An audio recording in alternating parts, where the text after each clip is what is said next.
Good evening sir.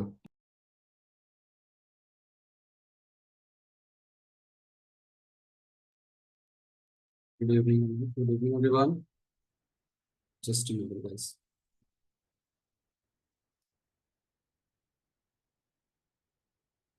Good evening sir. Good evening, good evening.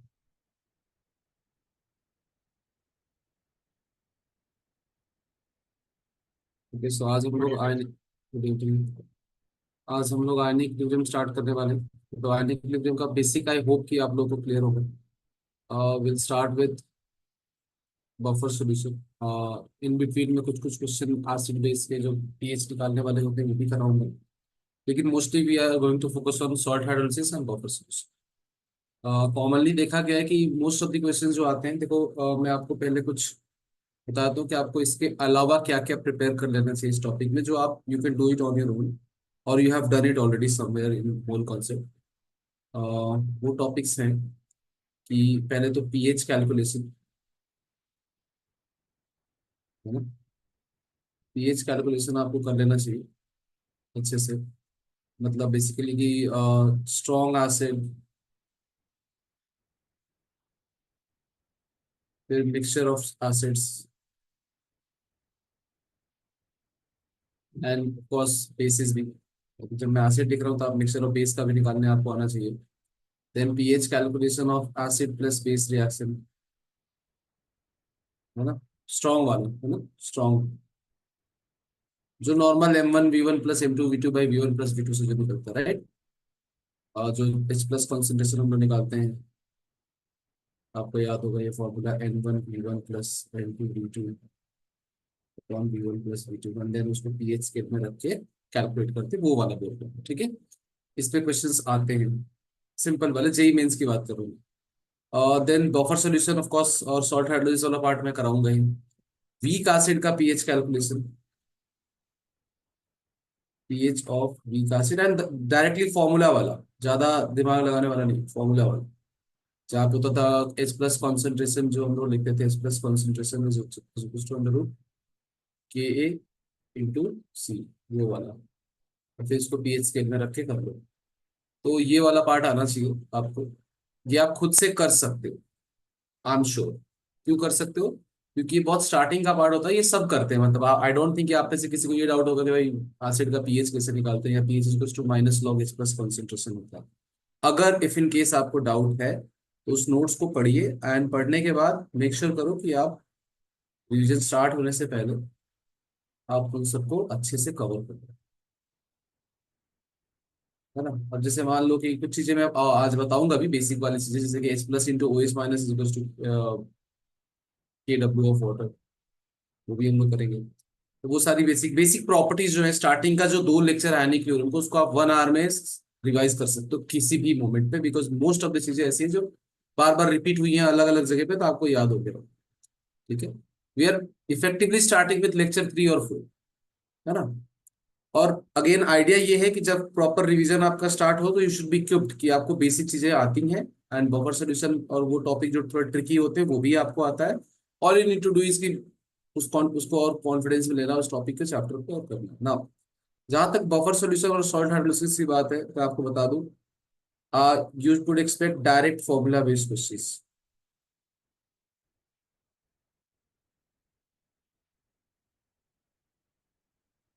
आते हैं इसमें direct. PH निकालने का, केएच निकालने का, हाइड्रोलिसिस कांस्टेंट निकालने का क्या तरीका होता है, वो क्वेश्चंस आप एक्सपेक्ट करो इसमें। बफर सॉल्यूशन में, सॉरी सॉल्ट हाइड्रोलिसिस में और भी अगर हम बात करें, तो you should be able to calculate concentration of ions. ना मैं क्या बता रहा हूँ, मैं आपको ये बता रहा हूँ कि what you should actually be focusing on, rather than solving the problem, you should first be focusing on कि ये चीजें निकालने आपको आती है क्या। बिकॉज ये डेटा ही इनपुट जाएगा तो आपको फाइनल आंसर मिल के आएगा। सिर्फ फॉर्मूला याद होने से नहीं होगा। तो you should be able to calculate concentration of ions. When I say ions, I mean anion of salt, और कॉन्जुगेट बेस जो उसको बोलते हैं, अनायन ऑफ सॉल्ट, या फिर एसिड। या फिर बेस, जैसा भी मतलब जो भी है, that is left behind in the solution, left behind eight the end of reaction. मतलब मिक्स करने के बाद, रिएक्शन रिएक्शन होने के बाद कौन सी चीज कितना बच जाएगी, नॉर्मल स्टोइकोमेट्री लगा के कि भाई इसके इतने मोल डाले तो इसने इससे इतना रिएक्ट किया तो इतना बच गया, उसको फॉर्मूले में डालने आना चाहिए। तो फॉर्मूले में डालने से पहले you should be able to calculate at the end of the reaction. यही सबसे इंपॉर्टेंट पॉइंट है इस पूरे टॉपिक में, और यही वो पॉइंट है जिससे आप ये पता कर पाओगे कि ये सॉल्ट हाइड्रोलिसिस का सिनारियो होगा, या ये बफर सॉल्यूशन का सिनारियो होगा, या ये वीक एसिड या वीक बेस का सिनारियो होगा। So this part is really very important. Most of the time क्या होता है कि हम बफर सॉल्यूशन समझ लेते हैं, हम फॉर्मूला भी समझ लेते हैं, पर हमें ये नहीं समझ में आता है कि कब बफर सॉल्यूशन का फॉर्मूला लगाना है और कब सॉल्ट हाइड्रोलिसिस का फॉर्मूला लगाना है। तो you should be able to identify this. क्यों? क्योंकि आपको एक ट्रिक बताई गई होगी, और नहीं बताई गई तो मैं आपको बता देता हूँ।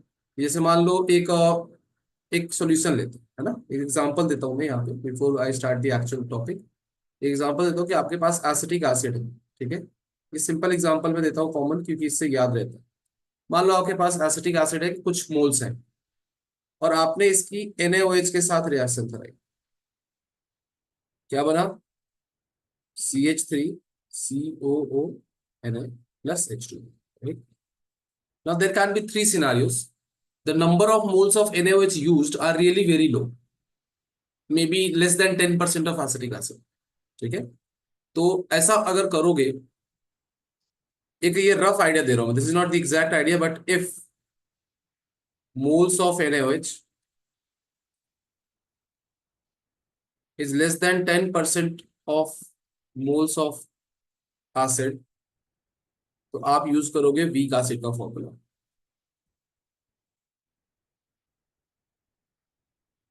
ठीक है।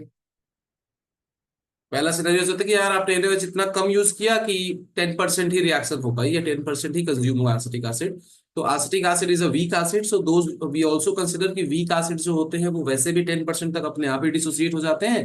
तो H प्लस कॉन्सेंट्रेशन ऑलमोस्ट उतना ही है जितना वीक एसिड डिसोसिएट होके होता, तो फॉर्मूला आप वीक एसिड का यूज करोगे। Now for those of you जिनको थोड़ा सा ये ऊपर ऊपर से लग रहा है, अभी जब क्वेश्चन करेंगे तो आपको और इसकी क्लैरिटी आएगी कि मैं क्या कहना चाहता हूँ। And for those of you जिनको अभी थोड़ा बहुत बीच में रिवीजन किया है आपने आने के लिए रुका, तो आपको ये आइडिया लग रहा होगा कि what is the challenge I am talking about. ना दूसरा सिनेरियो हो सकता है कि if moles of NaOH is close to, मतलब आप लगा लो कि 1/10 से, मतलब बेसिकली कैसे बोलोगे इसको, moles of NaOH are very high but not that high कि सॉल्ट 100% कन्वर्जन हो जाए, है ना। सो इन बिटवीन कुछ ले लो एक नंबर की, मतलब बेसिकली रेशियो ऐसा होना चाहिए कि सॉल्ट से जो एसिड का रेशियो होना चाहिए, that should light between 1/10 to 10, है ना। अगर इस रेंज में है तो use formula of buffer solution. Salt कौन सा इसमें, ये सॉल्ट है, this is the salt I am talking about. तो आप मोल्स ऑफ NaOH इतना लेके आ गए कि सॉल्ट का जो मोल है और एसिड का जो मोल है, उनका जो रेशियो है, अगर वो 10% से लेके, मतलब 1/10 से लेके 10 के बीच में है, तो आप यूज करोगे बफर सोल्यूशन फॉर्मूला। और अगर NaOH का मोल एक्सेस है, if you are using NaOH in excess, तो you should use formula of salt hydrolysis, ठीक है। तो मैं अगले स्लाइड पे लिख देता हूँ कि अगर इफ NaOH इज, यहाँ से कलर चेंज करके लिख देता हूँ कि if moles of NaOH is excess, use salt hydrolysis का केस, है ना। कैसे आइडेंटिफाई करेंगे वो कुछ क्वेश्चंस के थ्रू मैं कराऊंगा, बट ये वो टॉपिक में बोल रहा हूँ जिनमें कंफ्यूजन होता है। मोस्ट ऑफ द क्वेश्चन आपको डायरेक्टली समझ में आ जाएगा कि चल क्या रहा है, ठीक है। ये एक बेसिक ब्रीफ मैंने आपको कर दिया, you should remember this and note this down in the notes जब भी आप क्लास की बात करते हो या क्लास के साथ। Second part is some basic terms before we start. जैसे पीएच का मैंने बताया कि पीएच का फॉर्मूला होता है -log H प्लस कॉन्सेंट्रेशन और active mass of H plus ion. आप पूरे क्वेश्चन में ढूंढो कि out of all the reactions जो भी कंप्लीट हो जाए, if you are able to directly calculate H plus concentration by any means, use that directly, it's not wrong. But if you are not able to directly calculate that, then use the given formula जो आपको याद है pH निकालने, है ना। Formula याद होना जरूरी है। नाउ ऑफ कोर्स पीएच अगर H प्लस कॉन्सेंट्रेशन है तो एंटी लॉग लोगे तो H plus concentration will be into the power minus of the pH, and similarly for all other variables. Now एक चीज और मैं आपको बता दूं, वाटर की प्रॉपर्टी आपको पता होगी कि H plus concentration into OH minus concentration is always equals to Kw for any aqueous solution. When I say any aqueous solution, I mean to say acidic हो, basic हो, neutral हो, सब solution के लिए valid है ये। दूसरा point कि Kw या कोई भी dissociation constant depends on temperature. तो देर कैन बी सिनारियो जहां पे कि pH 6 है फिर भी सॉल्यूशन न्यूट्रल है, बिकॉज हो सकता है कि Kw 10⁻⁻12। नाउ एट, आपने पढ़ा होगा कि 298 केल्विन के आसपास Kw जो होता है वाटर का वो कितना होता है 10⁻⁻14। इसीलिए pH जो होता है वो 7 और pOH भी 7 आता है, because H plus concentration into OH minus concentration should be equal to 10⁻⁻14 at 298 kelvin, है ना। तो ये अगर आप टेम्परेचर बढ़ाते हो तो हो सकता है कि ये चेंज हो जाए, और ऐसे क्वेश्चन आपने करे होंगे कि अगर Kw of water is 10⁻12, so a solution with pH 6 will be, ideally it should be neutral। समझ में आ रहा है पॉइंट? टेम्परेचर बढ़ाने पे केडब्ल्यू भी बढ़ेगा ना? हाँ, तो वही मैं बोल रहा हूँ कि अगर टेम्परेचर बढ़ाने पे Kw बढ़ रहा है और वो ऐसे बढ़ रहा है कि आपका जो pH है, मतलब सॉरी जो Kw है वो आ जा रहा है 10⁻12, तो उसका हाफ ऑफ कर दो, that will give you the H plus concentration and OH minus concentration of a neutral solution. Do we need to sir remember कौन से टेम्परेचर पे केडब्ल्यू की नहीं क्या नहीं नहीं वैल्यू? नहीं, आप सिर्फ 298 पे याद रखो, बाकी गिवन रहेगा। ओके क्योंकि सर। बहुत बुक्स में उन्होंने 65 डिग्री सेल्सियस का भी मेंशन किया कि 10⁻⁻13 है। Yes sir. हाँ हाँ, तो वो आपको देंगे एग्जाम में, आपको याद रखने की जरूरत नहीं है sir. Okay. Okay sir. You don't need to remember that, right? Okay, so ये हो गया आपका फर्स्ट पार्ट।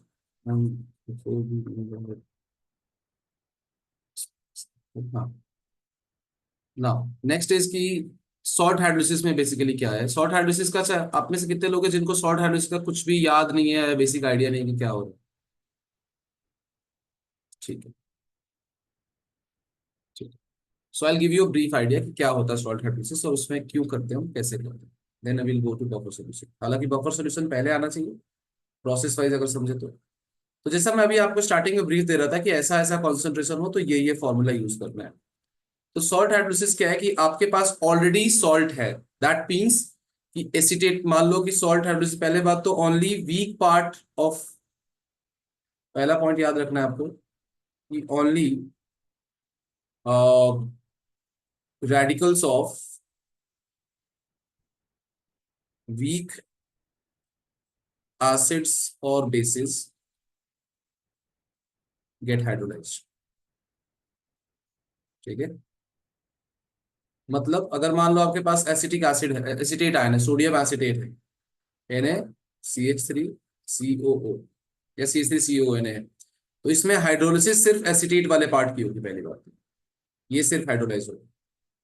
जैसे मान लो आपके पास NH4Cl है, सो NH4Cl में Cl is अनायन from strong acid, तो जो कटायन फ्रॉम वीक बेस है वो हाइड्रोलाइज होगा, तो सिर्फ ये हाइड्रोलाइज होगा। ठीक है, आपके पास मान लो है CH3COO NH4, तो इसमें दोनों हाइड्रोलाइज होंगे क्योंकि दोनों ही वीक एसिड से। ना आइडियली जब ये हाइड्रोलाइज होंगे तो क्या होगा, जैसे ये अगर हाइड्रोलाइज करते हो आप CH3COONA को, तो ऑफ कोर्स आप कुछ कुछ बातें याद रखो। इस केस में कितना भी हाइड्रोलाइज कर लो, पीएच ऑफ द सॉल्यूशन क्या होगा, बेसिक होगा। बेसिक होगा, ग्रेटर देन 7 होगा। अगर हम नॉर्मल टेम्परेचर पे बात करते हैं तो फॉर्मूले से करके अगर आपका आंसर 7 से कम आ रहा है तो समझ जाना कि एरर है। इस केस में pH of solution should be less than 7, और इस केस में pH of solution will depend कि स्ट्रॉन्ग एसिड है या स्ट्रॉन्ग बेस का सॉल्ट है। अगर एसिड स्ट्रॉन्ग है तो pH should be less than 7 of course, and अगर बेस स्ट्रॉन्ग है तो pH should be greater than 7। ठीक है, तो ये डिपेंड करता है कि कौन स्ट्रॉन्ग वाला पार्ट। ना पीएच आता क्यों है, क्योंकि जब ये हाइड्रोलाइज होंगे, जैसे मान लो कि Na CH3COONA को हाइड्रोलाइज करोगे तो आपको मिलेगा CH3COOH and OH minus ions, तो उसकी वजह से ये सॉल्ट बेसिक है। ठीक है, तो ये भी हम लोग करेंगे, बट फॉर नाउ आप जस्ट फोकस करो कि ऐसा कुछ तो होता है एंड फॉर्मूला होता है। अब कितना परसेंट हाइड्रोलाइज होगा salt, that is what they ask sometimes, कि जैसे गिवन सॉल्ट कितना परसेंट हाइड्रोलाइज होगा। यस सिद्धार्थ। सर ये CH3COONH4 वाला समझा। मतलब हाँ आप बोले कि वो डिपेंड करेगा, तो हाँ। मतलब उसको हमको मीडियम मीडियम पे डिपेंड करेगा। नहीं नहीं नहीं नहीं, वो तो के और केबी ऑफ सॉल्ट एसिड और बेस पे डिपेंड करेगा। लेट्स से इफ के ए इज ग्रेटर देन के बी, ठीक है, तो इसका मतलब एसिड स्ट्रांग है और बेस वीक है रिलेटिवली, तो yes sir. PH will be less than 7। और इफ के बी इज ग्रेटर देन के, देन उस केस में pH will be greater than 7। और सर अगर कोई दोनों सेम होंगे तो स्पेसिफिक, हाँ।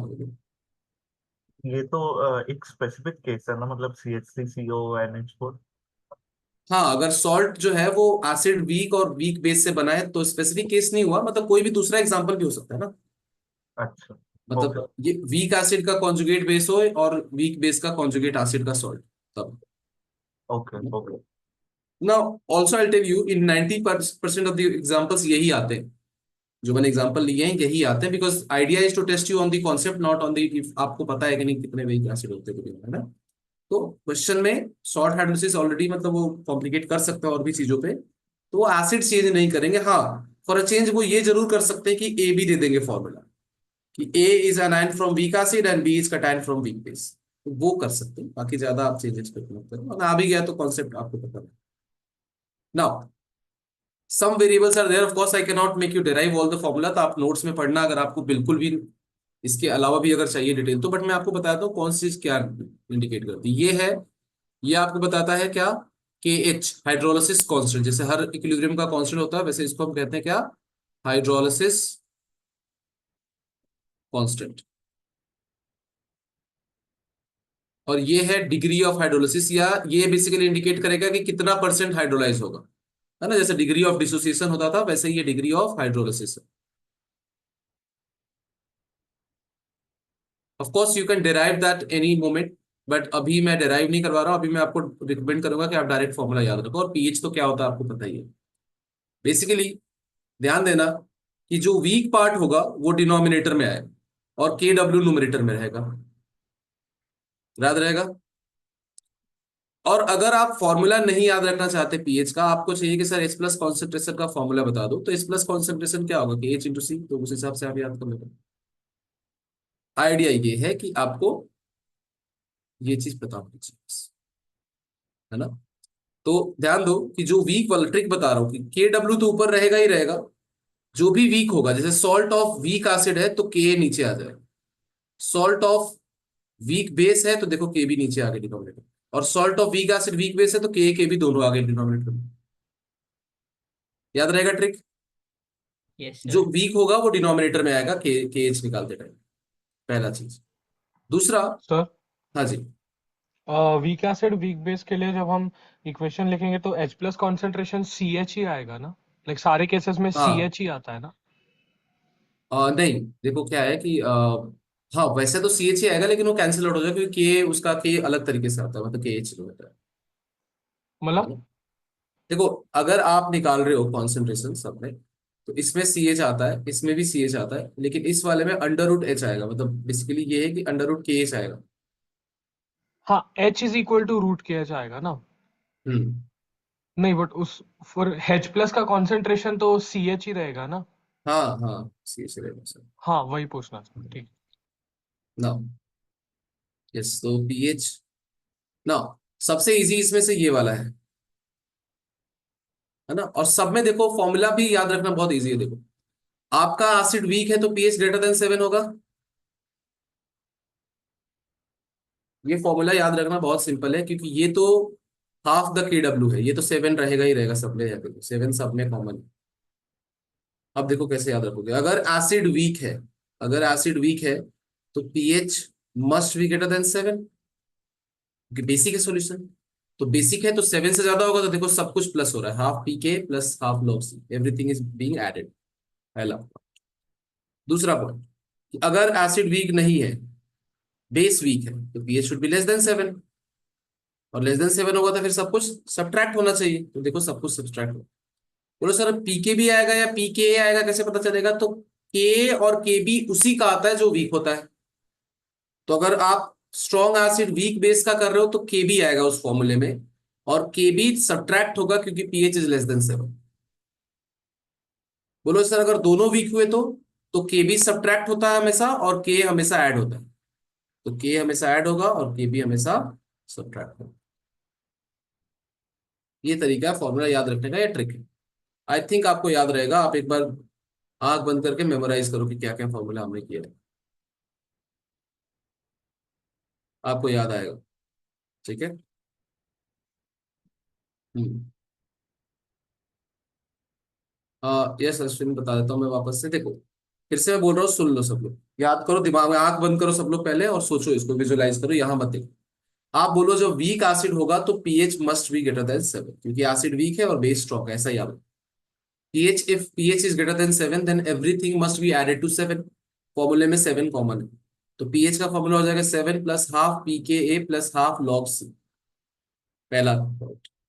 अब अगर बेस वीक है तो pH must be less than 7, पहली बात तो। और दूसरा, जो वीक होता है उसी का आता है फॉर्मूले में, जैसे बेस बेस वीक है तो के भी आएगा और पीके भी आएगा। के का कोई रोल ही नहीं क्योंकि एसिड वीक है ही नहीं, है ना। तो फॉर्मूले में कंफ्यूज नहीं होना कि, और वैसे भी के दिया ही नहीं रहेगा, तो ऑप्शन में आपके पास पीके भी रहेगा या के भी रहेगा, तो के लिए बॉदर नहीं करना, आपको टेंशन नहीं लेना। अब everything should be less than 7, तो 7 में से सब कुछ माइनस कर दो, 7 minus half pK B minus logs half logs. और जब दोनों ही वीक हो जाएंगे, तो जब दोनों वीक होंगे तो आपको दिमाग नहीं लगाना फिर से, क्यों? क्योंकि जब दोनों वीक होंगे so what you will be left with is the के एंड के बी, दोनों रहेंगे सॉल्यूशन में। और के भी अगर दोनों है सॉल्यूशन में तो हम बता नहीं सकते कि पीए ज्यादा है कम है, लेकिन अगर ऊपर वाले फॉर्मूले के देखो तो के हमेशा ऐड हो रहा है और के भी सब्ट्रैक्ट हो रहा है, तो फाइनल फॉर्मूले में देखो के वाला पार्ट पॉजिटिव है और के बी वाला पार्ट नेगेटिव है। ठीक है। Sir, हाँ जी। JEE advanced point of view say it's much better to remember KH and then write the equation and solve, right? हाँ वैसे डेफिनेटली। ठीक है। सर हाँ सर जी। इसमें सी क्या था, एक बार बता सकता है? कॉन्सेंट्रेशन ऑफ सॉल्ट, हाँ नहीं। सॉल्ट का कॉन्सेंट्रेशन मीनिंग जैसे कितना परसेंट सॉल्ट है, कितना सॉल्ट का एक्चुअली कॉन्सेंट्रेशन है ना। अब हाइड्रोलिसिस ऑफ एम्फीप्रोटिक अगर हम मतलब एम्फोटेरिक सब्सटेंस बेसिकली करते हैं, तो उसका डायरेक्ट फॉर्मूला होता है पीएच का कि pK of the previous dissociation constant and pK of the next dissociation constant. ठीक है। जैसे मान लो कि HCO3 माइनस है, ये एक एम्फीटोरिक सब्सटेंस है, तो ये कहाँ से बन के आया होगा?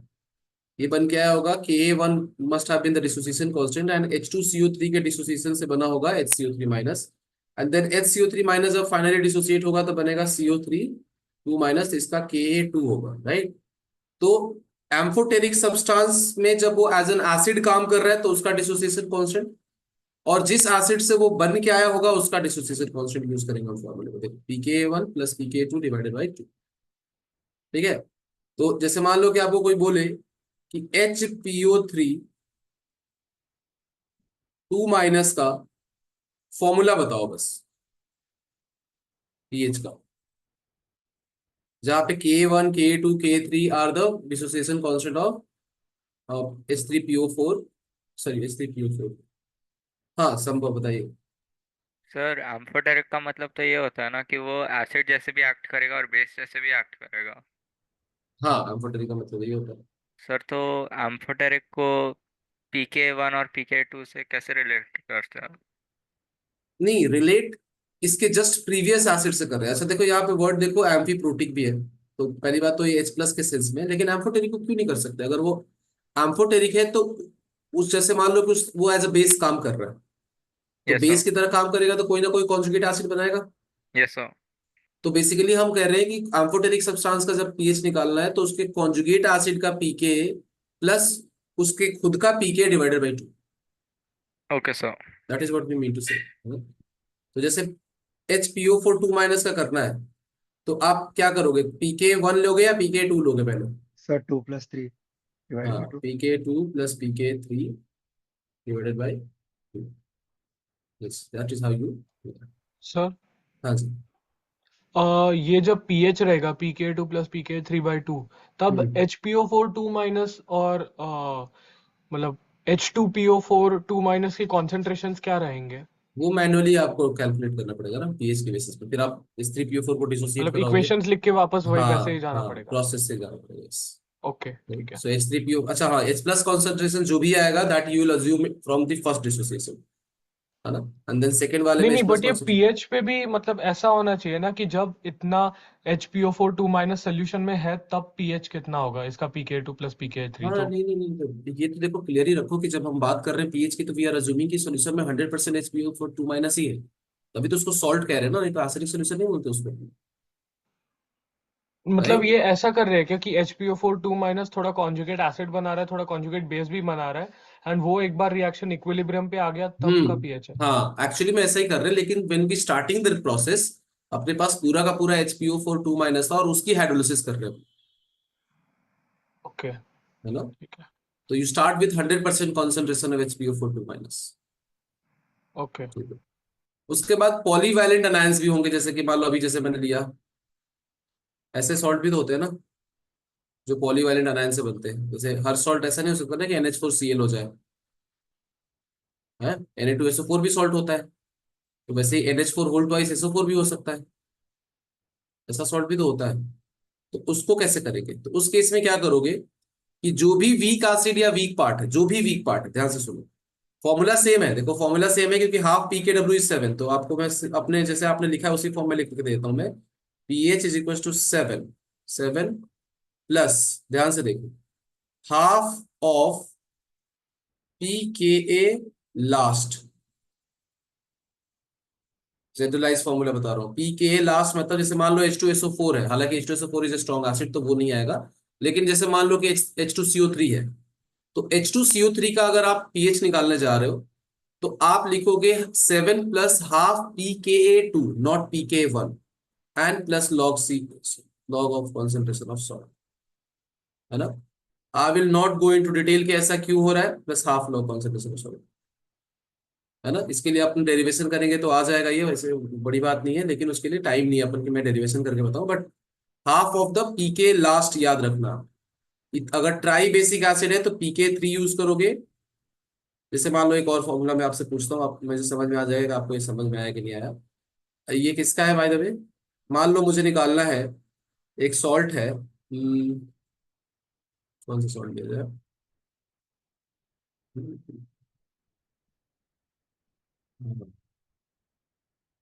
Die basic, di acidic base कोई बताओ, वीक बेस याद आ रहा है क्या, मान लेते फॉर सिंप्लिसिटी मान लेते, NH4 होल ट्वाइस SO4।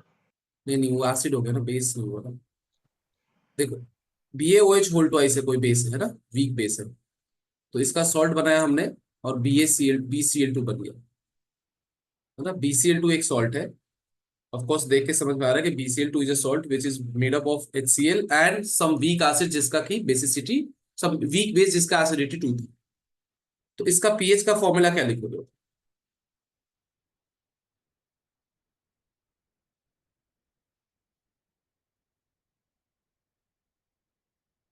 इसके पीएच का फॉर्मूला आप लिखोगे 7, अब बताओ 7 माइनस होगा या 7 प्लस होगा आगे, माइनस। माइनस। माइनस, माइनस होगा क्योंकि ये स्ट्रॉन्ग एसिड और वीक बेस से बना है, हाफ पीके होगा या केबी होगा, केबी। केबी केबी। होगा, KB और केबी 1 होगा या केबी 2 होगा, V2।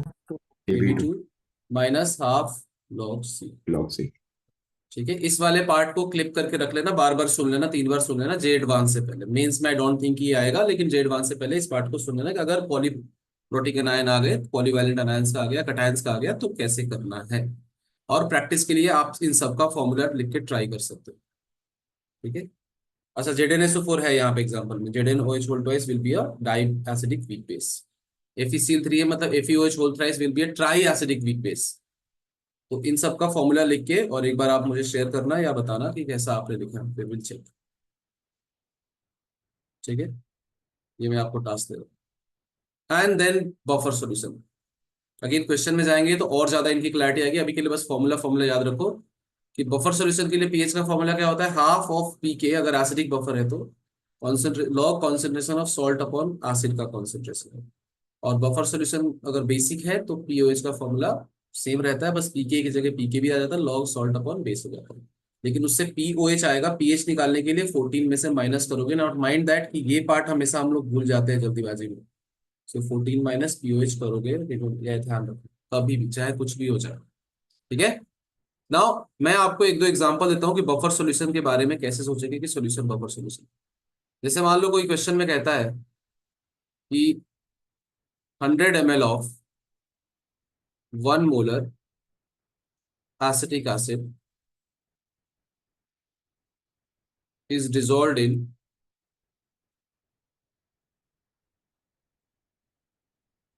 1000 ml, ये 1000 ml तो ज्यादा ले लिया, 100 ml of 100 ml 10⁻⁻4 molar NaOH। ठीक है। तो बताओ कि इसका पीएच क्या होगा। है ना, आपको कुछ नहीं करना, आपको बस पहले समझना है इस प्रोसेस को।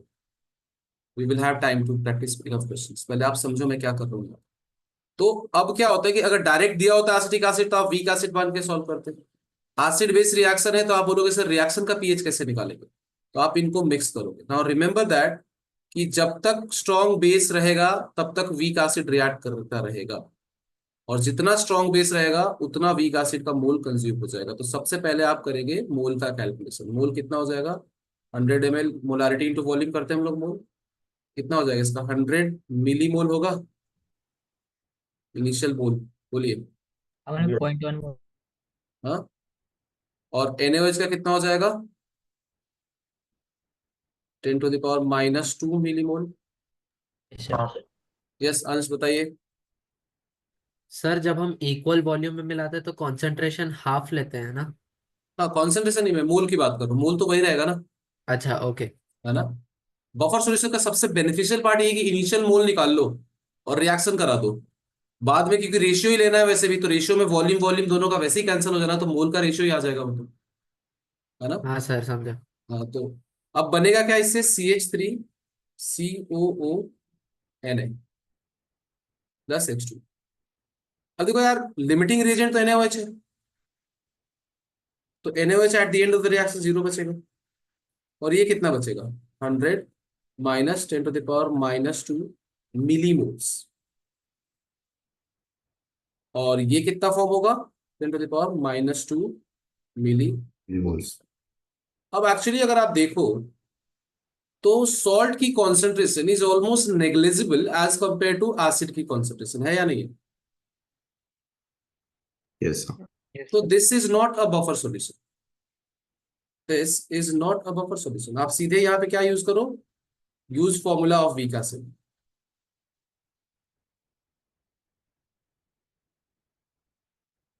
हाँ क्यों, सर, सॉल्ट के कंसंट्रेशन यहाँ पे लाइक बेस के कंपैरिजन में अपने सॉरी लाइक बहुत ही कम थी राइट ओवरऑल, तो फिर वो लॉग केस में डाल नहीं सकते थे, फिर सीधा लाइक PKB पे लैंड अप हो गया, इसीलिए हम हाँ ये यूज कर रहे हैं। यस। तो यहाँ पे आपको वीक एसिड का फॉर्मूला यूज करना। बेसिकली मैं ये कहना चाह रहा हूँ कि NaOH नहीं भी होता ना तब भी उतना एसिटिक एसिड डिसोसिएट हो जाता है ना। तो it is landing in the range of weak acid dissociation, तो आप formula of weak acid use करो।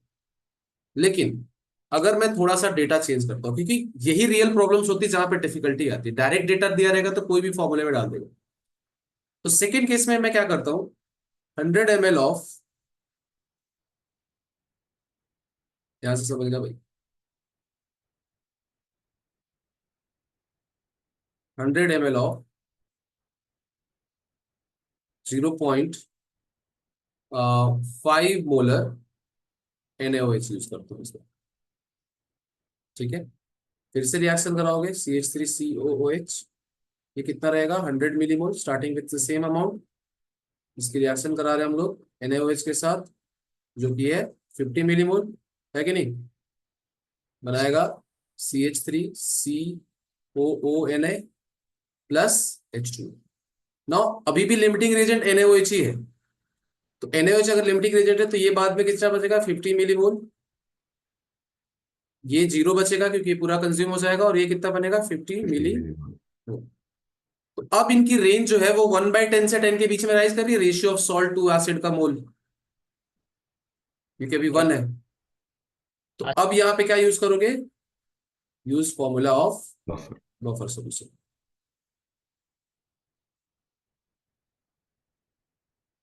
है ना। जनरली ऐसे कंफ्यूजिंग क्वेश्चन आते हैं जे एडवांस में, मेंस में अभी तक आते हैं मेंस में भी, बट ना, ये सेकंड सिनेरियो लिया मैंने। थर्ड सिनेरियो में क्या करता हूँ, 100 ml ऑफ 1 मोलर NaOH। ठीक है, तो अभी क्या होगा, फिर से वही करोगे आप, acetic acid plus NaOH gives CH3COONA। कितना था इसका, 100 मिलीमोल। इसका भी था कितना, 100 मिलीमोल। आप चलो 100 मतलब 2 मोलर ले लेते हैं ना, तो इसका 200 मिलीमोल कर देते हैं। ठीक है, नहीं अभी 100 ही रखते हैं, सॉरी, तो कंफ्यूज हो गया तुम इसमें। 100 ही रखते हैं अभी, 1 मिलीमोल ही रखते हैं इसका, 100 मिलीमोल 1 मोलर। तो ये eight the end of the reaction ये कितना बन जाएगा, 100 मिलीमोल, और वॉल्यूम 200 ml हो जाएगा। अभी क्या है कि अभी एसिड बचा 0, बेस भी बचा 0, 100% सॉल्ट है ना। अब यहाँ पे आप फॉर्मूला यूज करोगे सॉल्ट हाइड्रोलिसिस का। Now third scenario. सर हमें ऐसे वाले केसेस में KH वगैरह ऑलरेडी दिया होगा ना, तो वहां से हाँ, इन्फर कर सकते हैं। नहीं केज नहीं दिया रहेगा ना, KW और KB दिया रहेगा, केज क्यों दिया रहेगा, केज तो उससे भी निकल सकता अच्छा हाँ, राइट है ना। राइट। केज नहीं दिया रहेगा, तभी तो ये दिक्कत है, नहीं तो समझ में तो आ ही जाता। अब थर्ड सिनारियो, फोर्थ सिनारियो ये कि अगर NaOH is higher than acetic acid and it's pretty much higher, तो आप भूल जाओ कि सॉल्ट है भी, आप सीधे बेस मान के सॉल्व करो उसको, because base will have dominance वो ओवर। स्ट्रांग है, उसका ज्यादा हाँ इफेक्ट होगा। हाँ, तो अगर बेस की कॉन्सेंट्रेशन बहुत ज्यादा है as compare to the salt की कॉन्सेंट्रेशन, तो आप उसको बेस मान के सॉल्व करो कि वो स्ट्रॉन्ग बेस का सोर्स है। And same goes for the acidic example भी, मतलब ऐसा नहीं कि मैंने एसिडिक एसिड का वीक एसिड का लिया तो बेस पे अप्लाई नहीं होता। सेम होगा कि अगर आप मान लो NH4OH की रिएक्शन कराते हो HCl के साथ, सेम पैटर्न फॉलो करो।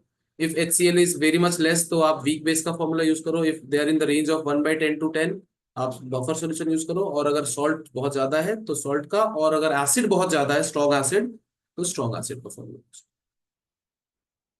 That being said, last slide एक बार दिखाइएगा ना, हाँ बस वो फर्स्ट वाला केस देखना। हाँ, ये फर्स्ट केस। सर हाँ जी, आप एक बार सेकंड सिनेरियो वापस एक्सप्लेन कर सकते हो कि आपने रेशियो से कैसे डिसाइड किया कि बफर हाँ है कि हाँ, नहीं अभी के लिए तुम इसको रट लो भाई। अभी के लिए तो आप रट ही लो कि 1/10 से 10 के बीच में होता है तो बफर की तरह काम करता है ना, क्योंकि बफर की रेंज ही वही होती है, पीएच के। देखो बफर की रेंज भी हम लोग बता देते हैं, क्या बोलते हैं, PH/pKa +-1, याद है।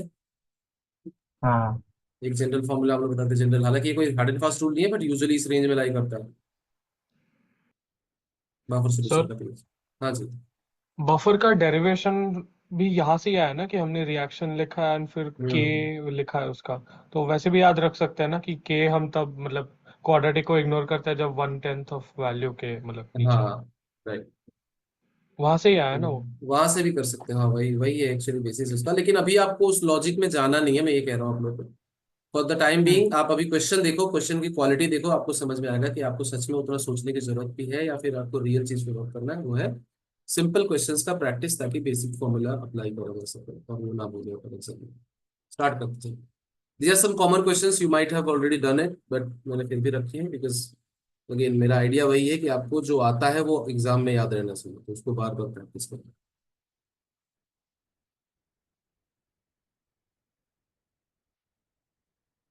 डायरेक्ट फॉर्मूला बेस्ड है, एक भी चीज इसमें अलग नहीं करना।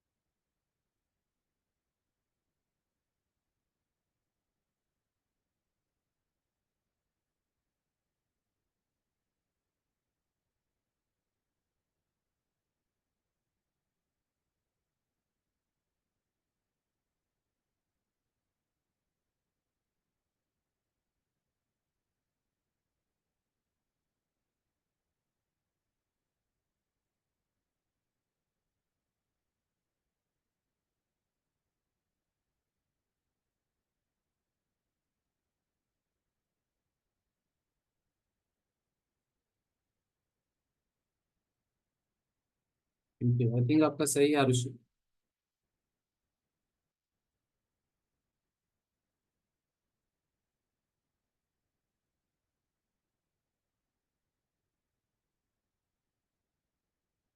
Let's see. 3 ऑप्शन आ रहे हैं जो कि कॉमन है। 3 ऑप्शन सेम आ रहे हैं। 2 नए ऑप्शन आए हैं। नील और अनुश्री, आप दोनों के ऑप्शन अलग है। प्रत्नेश तुम्हारा बिल्कुल ही अलग है। देखिए again, don't make the same mistake of calculating just the pOH and then forgetting the fact that कि उसको आपको 14 में से माइनस करके पीएच निकालना है एक्चुअली। तो ये नहीं करना। बाकी लेट्स सी क्या होता है।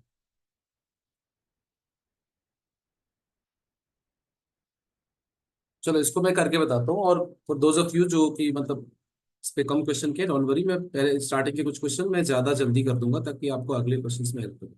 फर्स्ट ऑफ ऑल आप सॉल्ट को देखो। आपको इसमें कोई रिएक्शन नहीं करानी है, आपको डायरेक्ट सॉल्ट की कॉन्सेंट्रेशन दी गई है। तो जो मैंने सिनारियोज अभी बताए थे दे आर अगेन आगे के सिनारियो जो जे एडवांस में जैसे क्वेश्चन आते हैं या आजकल सी जो आएगा क्या सर? हाँ, सी आएगा? I think most common answer C ही है। तो देखते हैं, तो मैंने भी आंसर नहीं याद है, देखते हैं अभी सॉल्व करते हैं। But I think common answer C है, तो प्रोबेबली सी ही होगा ना। देखो ये किसका है? Salt of weak base plus strong acid, right. तो पीएच, पहली बात याद रखना, pH will be less than 7। ठीक है, तो इसका तो डायरेक्ट पीएच का फॉर्मूला है। तो जो लोग फॉर्मूले से कर रहे हो उनको 14 में से माइनस माइनस करने का कुछ दिमाग नहीं लगा। आप सीधे लिखोगे पीएच इज इक्वल टू क्या? 7 minus half of P K B minus half log C. Direct formula, कुछ दिमाग नहीं। तो फॉर्मूला से ही फिर 7 minus half P K B कितना होगा? P K B 5। 5। ये तो समझ में आ रहा है सबको। पी के बी होता है माइनस लॉग ऑफ के लॉग बी, के भी। है ना। 10⁻⁵ माइनस 5 आगे आ जाएगा और माइनस से मल्टीप्लाई करोगे +5 हो जाएगा। तो इंटू 5 माइनस हाफ लॉग सी कितना है? 2 इंटू 10⁻², राइट। तो दैट विल बी मतलब 2 basically minus log 2। 2 minus log 2। अलग से इसको लिख लो। आई थिंक आपको ये समझ में आ रहा होगा मैथ्स। तो देखो ये हो गया 7 माइनस 2.5 माइनस, देखो ये 1.7 हो गया। 2 माइनस लॉग 2, क्योंकि लॉग 2 की वैल्यू दी गई 0.3 यूज करना है। 1.7 डिवाइडेड बाई 2 कितना हो जाएगा? 8.5, मतलब 0.85।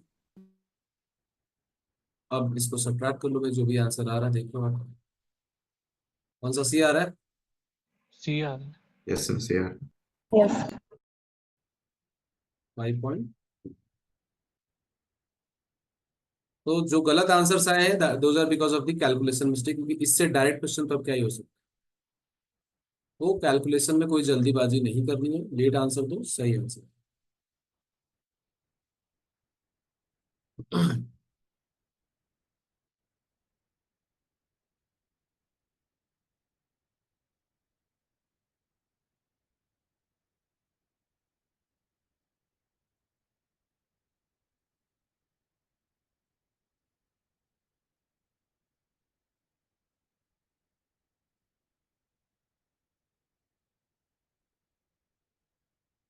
तो मैंने भेज दिया। इसमें कुछ सोचना ही नहीं, नो ब्रेनर है ये तो। मतलब इसमें गलती का कोई स्कोप ही नहीं। ऋषि आपका सही है। Ishan, I won't comment. Ritesh आपका सही है। मैं वापस चेक करो। सिद्धांत करेक्ट। आरुष सही है आपका। ऋषि करेक्ट है।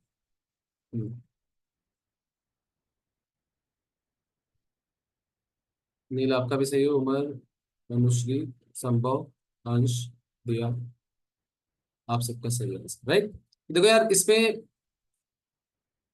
फर्स्ट ऑफ ऑल देखो कि चल क्या रहा है ना। मतलब सिनारियो क्या है। वैसे तो salt of weak acid and weak base है, दोनों ही वीक पार्ट है।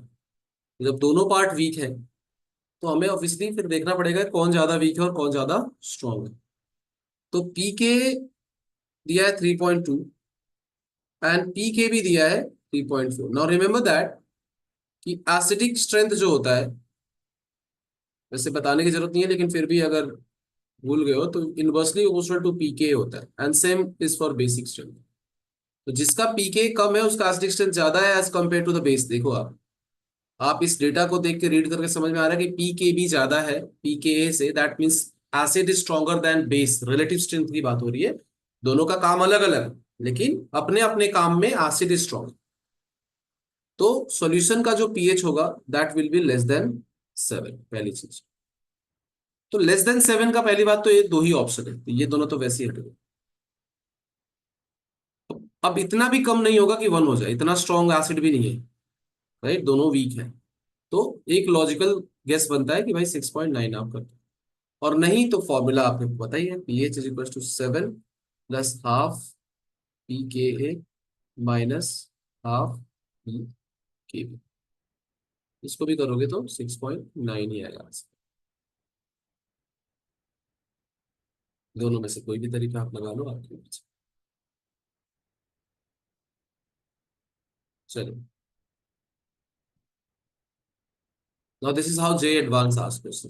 सेम ही क्वेश्चन है, बस एक कंपाउंड ना देके एक कंफ्यूजिंग का नाम दे दिया, विच डजंट चेंज एनीथिंग।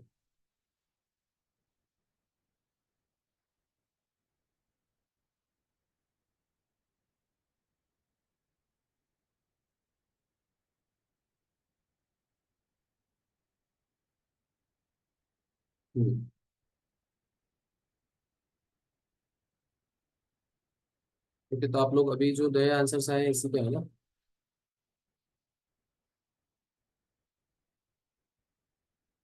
परसेंट निकालना है ना, तो जो भी आया उसको 100 से मल्टीप्लाई भी करने का, इस सिर्फ एच नहीं निकालना है। या आई थिंक आपका आंसर सही है, आई थिंक ये सही है।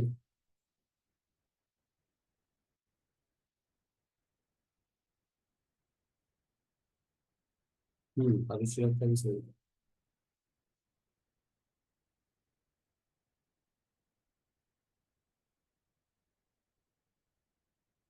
यस श्रेया, अब सही है आपका। अश्विन करेक्ट है, आरुषि आपका भी सही है। यस संभव, सही है आपका।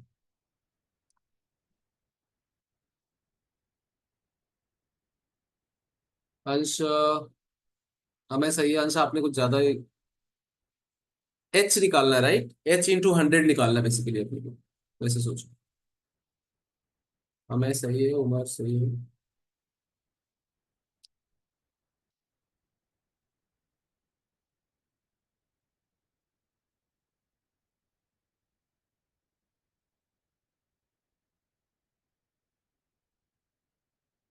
Yes correct. सो एच का फॉर्मूला क्या होता है भाई? पहले तो पता करो, salt of weak acid and strong base है ना। Weak acid and caustic soda is a strong base. So weak acid strong base का सॉल्ट है। तो एच के लिए हमें क्या निकाला है? एच का फॉर्मूला क्या होता था बताइए भाई? अंडर रूट के डब्ल्यू The पर root root K. kw by k into c। ये इंटू, ये फॉर्मूला होता है, राइट। और मैंने वो याद करने का तरीका बताया था कि भूल जाओ तो के ए नीचे आता है, मतलब जो वीक होता है उसका डिसोसिएशन कांस्टेंट नीचे आता है। बस डायरेक्ट वैल्यू रखनी, के डब्ल्यू होगा 10⁻14 अपॉन के डब्ल्यू, सॉरी के ए दिया 10⁻5, और कॉन्सेंट्रेशन 10⁻1 होगा 10⁻6, तो ये हो जाएगा 10⁻8 under root, right.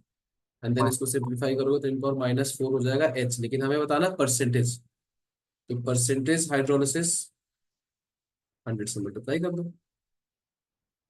100H 10⁻2,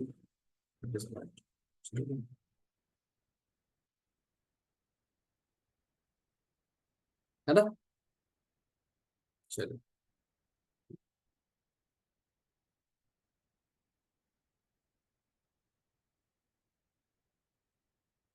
this is how J advance आज सिमिलर क्वेश्चंस। जेई मेंस में डायरेक्ट दिया रहता है, एडवांस से बस थोड़ी सा एफर्ट और आपसे करवाते हैं, if it's a very normal question है ना। डिफिकल्ट करने को कितना भी डिफिकल्ट कर सकते हो।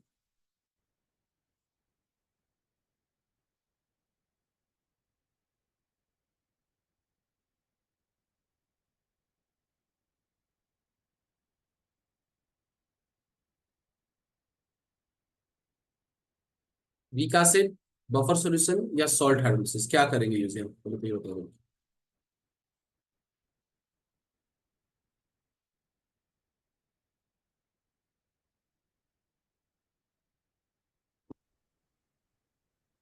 यस, सही है।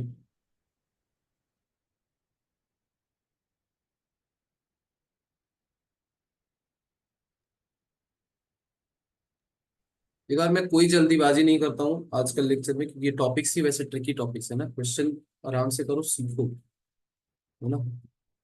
और तो आप भी आराम से टाइम लो, सॉल्व करो। बस मुझे इतना का आंसर दे दो ताकि आप सही जा रहे हो कि नहीं ये पता चलता है। ये फॉर्मूला कौन सा यूज करेंगे, सॉल्ट हाइड्रोलिसिस? यस चैतन्य, सही है, आप सही बोल रहे हो। आरुष, ऑनेस्टली मुझे नहीं पता इसका आंसर, बट हाँ शुभ, सही कर रहे हो।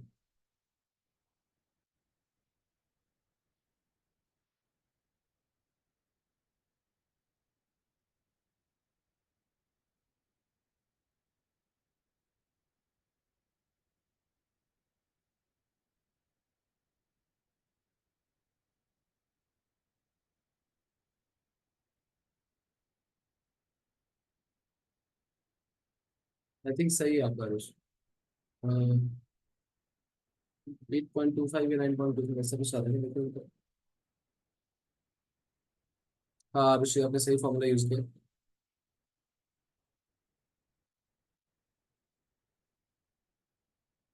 9 आ रहा है श्रेया। हम्म, ठीक है। Yes, sir.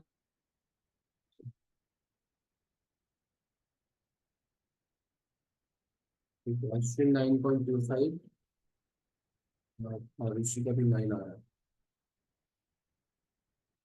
So first of all, again मैंने बोला था स्टार्टिंग में कुछ क्वेश्चन मैं करूंगा और ज्यादा टाइम नहीं लूंगा, मैं आपको वेट नहीं करने दूंगा, बिकॉज अगेन सीख के जाना है आपको। प्रैक्टिस तो आप खुद से भी कर लोगे।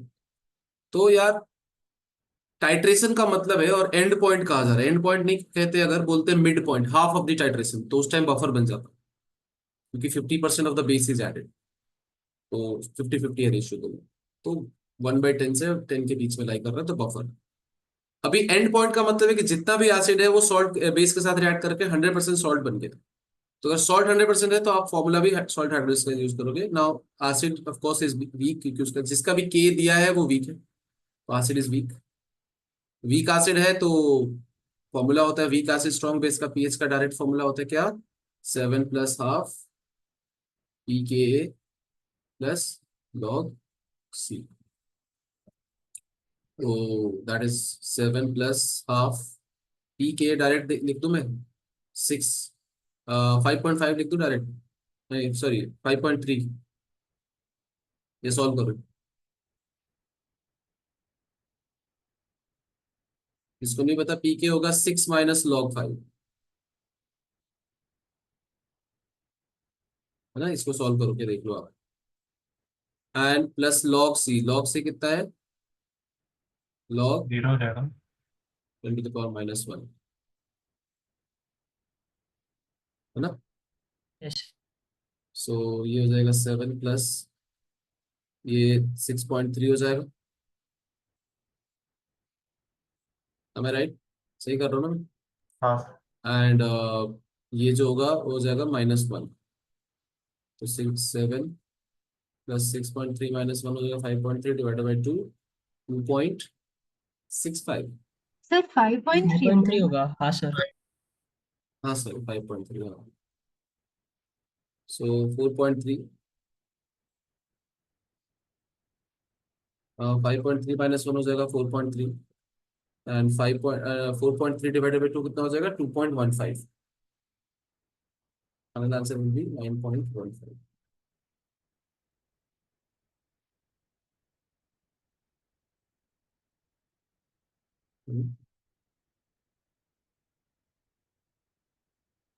सर, वो alpha very much less than 1 का क्या यूज है? वीक एसिड है ओके। ना। वीक एसिड है, वैसे के देख के ही पता चल रहा है वीक एसिड है, बट वैसे दिया होगा। हाँ, बताइए।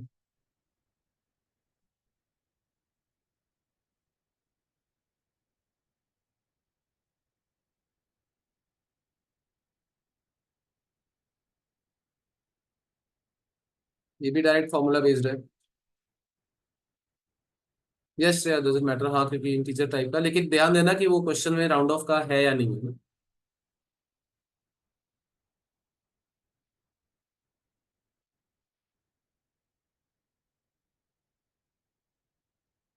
हाँ, न्यूमेरिकल क्वेश्चन होता है and if there is no option of decimal point वाला वैसा, तो आप ऑफ कोर्स 9.6 को 10 लिखोगे। Okay, sir.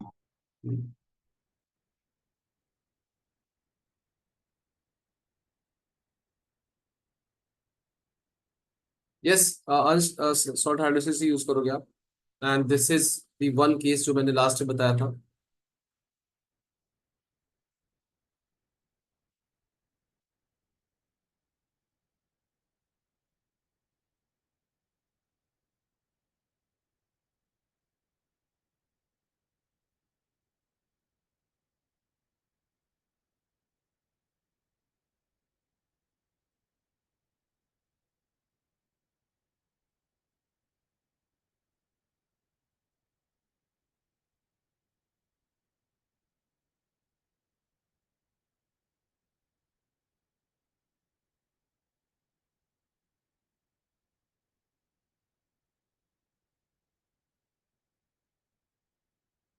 क्या फॉर्मूला था इसका?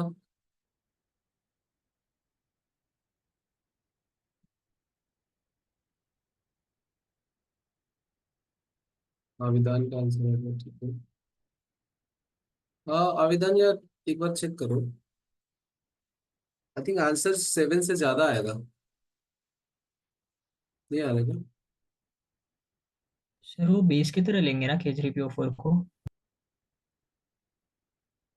उससे क्या फर्क पड़ेगा?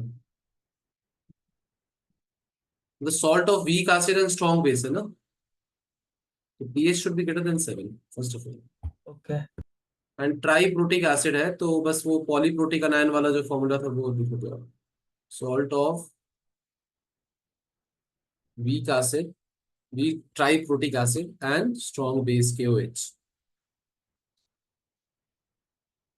क्या था formula? pH is equal to 7 plus half, same formula था, कुछ नहीं था, P Ka3 plus log C, that's the only change. सबसे लास्ट वाला जो डिसोसिएशन कांस्टेंट होता है वो हम लेते हैं।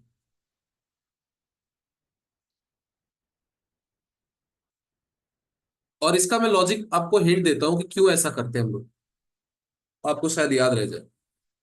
यस आरुष, आई थिंक सबका 12.6 के आसपास ही आ रहा आंसर। सर ये पॉलीवैलेंट अलायंस का है, हाँ पॉलीवैलेंट। तो इसमें पीकेडब्ल्यू भी तो ऐड होता है। नहीं, PKW पीकेडब्ल्यू है ना, हाफ होके वही तो 7 हो 7 गया। है ना, हाफ 7 वही तो है पीकेडब्ल्यू, तो सब में है पीकेडब्ल्यू, अच्छा हाँ है ना, ठीक है। 7 इज लाइक हाफ ऑफ पीकेडब्ल्यू। हाँ तो हाँ। अगर मान लो, ये भी ध्यान रखना, अगर किसी एग्जाम में दे दिया कि भाई 90 डिग्री सेल्सियस पे निकालो जब KW इज 10⁻12, तो आप 6 प्लस करोगे सब फॉर्मूले में फिर, है ना। खैर, आई डोंट थिंक मेंस में ऐसा कुछ करेंगे, लेकिन हाँ, नाउ रिमेंबर दैट कि क्यों हम लोग ऐसा करते हैं कि थर्ड डिसोसिएशन कांस्टेंट को ही काउंट करते हैं, बाकियों को नहीं करते। तो if you think reverse engineering अगर आप लगाओ, तो सबसे वीक कौन सा वाला डिसोसिएशन होगा, थर्ड वाला, फर्स्ट वाला या सेकंड वाला? Third one. Third dissociation is the weakest. In fact हाँ फर्स्ट सर। सबसे स्ट्रांग होता है। एक क्वेश्चन भी ऐसा आपने मॉड्यूल में आपने किया होगा, H3PO4 का, फिर थर्ड वाला जब कैलकुलेट करते तो बहुत ही कम आता था कॉन्सेंट्रेशन ऑफ HPO4 2 माइनस वाला, है ना, ऐसा क्वेश्चन है। तो अगर वो काफी ज्यादा वीक है, तो जब हाइड्रोलाइज करेंगे तो सबसे ज्यादा हाइड्रोलाइज कौन होगा? PO4 3 माइनस, HPO4 2 माइनस, या मतलब H2PO4 2 माइनस या HPO4 माइनस, सबसे ज्यादा हाइड्रोलाइज कौन होगा? H2PO4 H2PO. नहीं, सबसे ज्यादा हाइड्रोलाइज होगा PO4 3 माइनस। जो लास्ट वाला आयन है, उस अगर वो बनना डिफिकल्ट है तो उसका हाइड्रोलाइज होना फास्ट है ना, because hydrolysis is opposite of, Hmm. है ना। तो इसलिए थर्ड वाले को ही काउंट करते हैं, बाकी सबको हम नेग्लेक्ट कर देते हैं। Just to give you an idea, ताकि याद रहे एग्जाम में अगर भूल जाओ तो लास्ट वाला ही लेते हैं ना। पीएच का फॉर्मूले में सीधे डेटा डालना है, मैंने बोला क्वेश्चन कोई भी फॉर्मूले से ही बनेगा इसमें। तो PK3 को डाल दिया तो आपने ये आ गया 12 माइनस log 1.5 का, जो भी लेना ले लेना।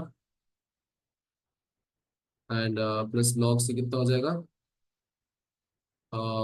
+1 है ना, सीधे लिख दो, लॉग 1.5 log 1.5 0.18 आ रहा है, प्लस पॉइंट, 0.18। हाँ तो 0.18 को माइनस भी कर लोगे 13 में से तो कितना हो जाएगा, नहीं नहीं, माइनस नहीं, 12 प्लस 0.18 आएगा।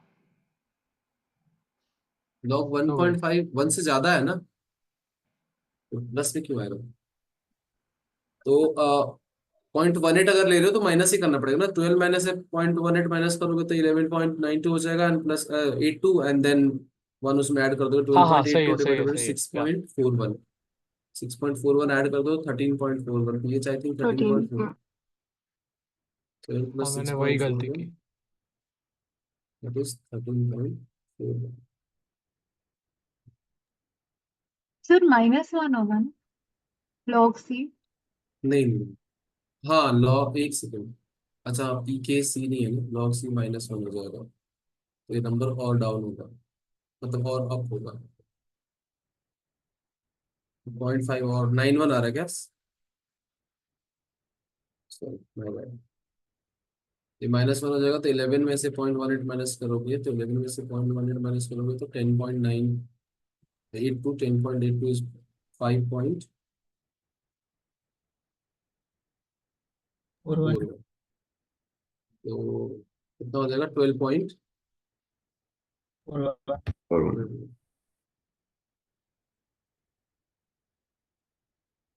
यस निशिता बताइए।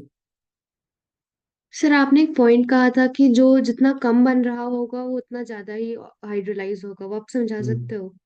हाँ मैं वो समझा देता हूँ आपको, एक बार कुछ नहीं होगा, जैसे मान लो H3PO4 है ना, ये डिसोसिएट होगा तो बनाएगा H2PO4 माइनस, फिर H2PO4 माइनस अगर डिसोसिएट होगा तो बनाएगा HPO4 minus, and then HPO4 minus dissociate होगा तो बनाएगा PO4 minus, that is how a tribasic acid dissociates one by one, इसको Ka1 बोलेंगे, Ka2 एंड Ka3। अब Ka1 is pretty much greater than Ka2 is far far greater than Ka3, मतलब इसका dissociation negligible होता है, तो अगर कहीं अगर ये मतलब इसका फॉरवर्ड जाना इज लेस फेवरेबल, मतलब इसका बैकवर्ड आना इज मोर फेवरेबल, तो hydrolysis is reverse of dissociation, है ना, एसिड डिसोसिएट होता है तो सॉल्ट बनाता है, और सॉल्ट हाइड्रोलाइज होता है तो एसिड बनाता है, तो बैकवर्ड आना सबसे ज्यादा फास्ट इसका होगा, PO4 3 माइनस का, इसलिए यहां पे हम सिर्फ PO4 3 माइनस को कंसिडर कर रहे हैं, बाकी दोनों के हाइड्रोलिसिस को हम नेग्लेक्ट कर रहे हैं,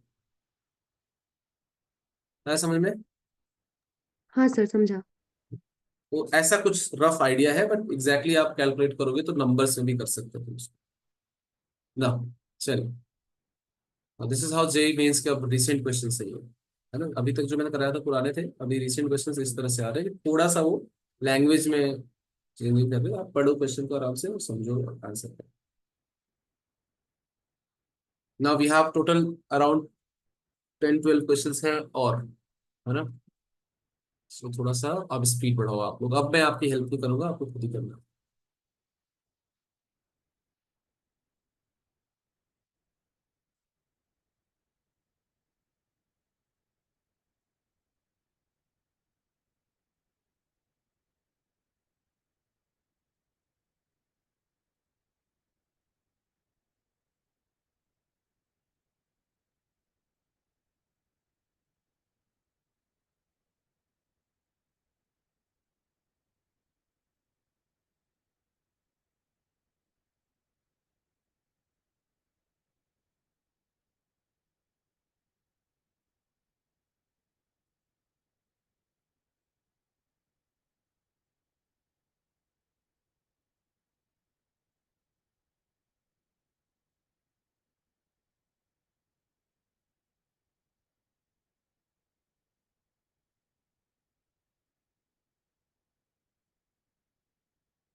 अंश वापस पढ़ो, 2 बार 3 बार पढ़ो, आएगा समझ में, समझ भी नहीं समझ में आएगा, मैं तो बताऊंगा ही। आरुषि, तो यार आंसर आंसर तो मुझे भी नहीं पता। ऐसा है क्या? आपने याद रखा ना कि एक चेंज भी होता है इसमें, ये कैसे निकलता है इसका, because it's a basic of solution, है ना? ठीक है, फिर तो शायद सही किया होगा।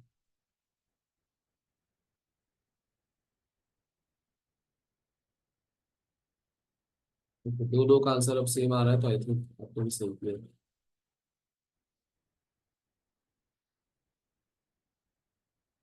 दिया आपका भी सेम ही आंसर आ रहा था, आई थिंक तीन लोगों का आंसर सेम ही आ रहा है, आरुषि, दिया एंड अनव। सर 1 मिनट और दोगे? हाँ हाँ करो।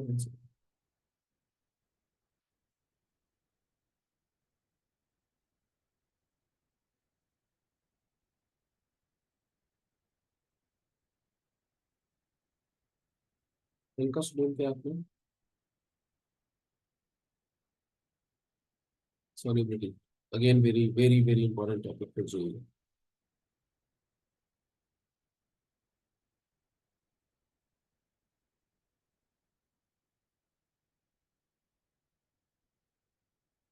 आपके कोई भी फ्रेंड्स होंगे जिनको लगता है कि यार डिफिकल्ट जा रहा है, उनको बोलो कुछ मत करो, ये वीडियोस जो है जितने भी लेक्चर्स में बना रहा हूँ उनको मैं अभी अपलोड करूंगा यूट्यूब पे, तो उसको कुछ नहीं अपनी उसकी, आप उसको सोने से पहले उठने के बाद इसमें कराए गए हर क्वेश्चन के कॉन्सेप्ट को इन डेप्थ समझ गए अगर आप, कुछ आप मेरे वीडियो का देख लो, फिर उसी का सोल्यूशन कहीं और देख लो, फिर उसी का सोल्यूशन कहीं और देखे, एकदम उसके इन एंड आउट सब समझ गए ना अगर आप, तो सिर्फ इतने से, अगर apart from what you do additionally, सिर्फ इतने से 95% तक आप स्कोर कर सकते हो केमिस्ट्री में, जितना मैं कराऊंगा पूरे प्लान में। अब होता क्या है कि अब अगर आप सिर्फ एक दो बार ही करोगे तो उससे ये होगा कि आप 100% एग्जीक्यूट नहीं कर पाते उसको। So for those of the students जो अनश्योर है, उनको लग रहा है कि कुछ पता नहीं, हो ही नहीं रहा है, नहीं होगा, तो सिर्फ इतने को इतनी बार करो कि इसको 100% एग्जीक्यूट करके आओ एग्जाम में, आपको हमेशा 95% से ज्यादा आएगा। लेकिन अगर आपको ज्यादा परसेंटाइल है तो ऑफकोर्स आपको फिर बाकी के डोमेन्स भी एक्सप्लोर करने पड़ेंगे, कि मतलब इसमें और बियॉन्ड कहाँ जा सकते हैं, जो टॉपिक्स मैं नहीं करा रहा हूँ उनको कवर करना पड़ेगा।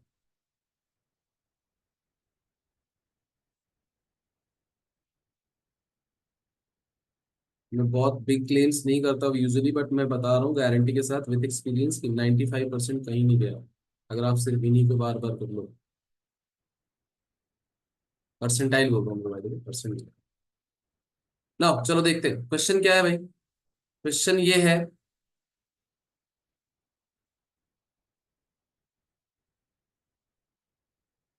हाँ हाँ यही डालूंगा बस। सो ध्यान दो, और जब अपना रेगुलर रिवीजन स्टार्ट होगा तब भी मैं कुछ यूनिक यूनिक चीजें स्टार्ट करूंगा आप लोगों के लिए अलग से, तो कुछ ना कुछ तो करते रहेंगे ताकि प्रोसेस का पार्ट बने रहे, है ना? नहीं तो आप डिमोटिवेट होकर आधे बच्चे भाग जाते हैं, तो वो नहीं चाहिए मुझे। इसमें रिजल्ट चाहिए, रिजल्ट तभी आएगा जब आप लास्ट तक टिके रहो ना। यस, तो सबसे पहले ध्यान दो कि हमसे पूछा जा रहा है कि कितना अमोनिया डाले, तो यार देखो बफर सॉल्यूशन बनाना है उसके, उसको अमोनिया है शायद already, my bad, ammonium salt कितना डालना है, मुझे अमोनियम क्लोराइड कितना डालना है। तो बफर सॉल्यूशन का पहले तो पीएच चाहिए अपने को, पीएच का पता नहीं, लेकिन पीएच होता है क्या, 14, पीओएच जो होता है वो होता है 14 - पीएच, पहले तो ये वाला पार्ट सॉर्ट कर लो। तो पीओएच कितना चाहिए, 14 - 8.26 चाहिए, तो ये हो जाएगा कितना, 6.74। 6.74। ना कुछ लोग आपने सोच रहे हैं कि सर ये क्या कर रहे हो आप, ये कहाँ से सीधे आपने पीओएच से स्टार्ट किया, आपको कैसे पता है कि पीओएच निकालना है? देखो पहली बात तो क्वेश्चन में दिखाया गया है सीधे कि आपको बफर सॉल्यूशन निकालना है, और दिया गया अमोनिया है, तो ammonia is a week base, तो बेसिक बफर है, बेसिक बफर है, तो आपको पीओएच ही मिलेगा जो फॉर्मूला है उससे, एंड देन उसको 14 में से माइनस करके पीएच आता है। अभी अपने को पीएच दिया गया है, तो इसको हम 14 में से माइनस कर देते हैं तो अपने को पीओएच पता चल जाएगा, and then direct formula use कर लेंगे। सर 5.74 होगा ना? हाँ सर 5। हाँ सर, ठीक है, देखो मतलब मैंने कैलकुलेट नहीं किया, मैं तो बस लिखते जा रहा हूँ आपको, तो ये 5.74, ठीक है। नाउ पीओएच का जो फॉर्मूला होता है वो होता है pKb plus log concentration of salt upon concentration of acid, sorry base, sorry base is ammonia है ना, तो ammonia is the base, concentration of base। देखो POH हम लोग निकाल चुके हैं, 5.74 चाहिए अपने को। EKB कितना है? EKB दिया है 4.74 plus log concentration of salt upon concentration of base भी दिया गया अपने को 0.2। ये सब्ट्रैक्ट करोगे 1 हो जाएगा, एंटी लॉग लोगे 10 हो जाएगा। तो क्या यहाँ से सॉल्ट की कॉन्सेंट्रेशन 2 आ रही है क्या? हाँ सर, 2 मोल। 2 मोलर। अब यार सिंपल हो गया है क्वेश्चन, दोनों से कॉन्सेंट्रेशन क्यों निकालना, हमें तो मास निकालना, बट कुछ जो फॉर्मूला है उससे जो डेटा आएगा उसको बाद में मैनिपुलेट करेंगे, पहले जो आता है सॉल्ट को निकालने का जो तरीका पता है वो तो हम यूज कर लें। तो सॉल्ट की कॉन्सेंट्रेशन आ गई 2 मोल। अब हमें मोल्स निकालने हैं और फिर ग्राम्स निकालने। सॉल्यूशन कितना लीटर था बाय द वे? 1 ही है सर, तो सेम 1 है, लीटर ही। मोल्स और 1 मोल। लीटर है तो मतलब मोलारिटी अगर 2 है तो नंबर ऑफ मोल्स भी 2 हो गए, बिकॉज हाँ सर। नंबर ऑफ मोल्स हो गया किसका? अमोनियम क्लोराइड का है ये मोल, कितना है? 2। तो मास कितना हो जाएगा? अमोनियम क्लोराइड के मोलर मास से मल्टीप्लाई कर दो।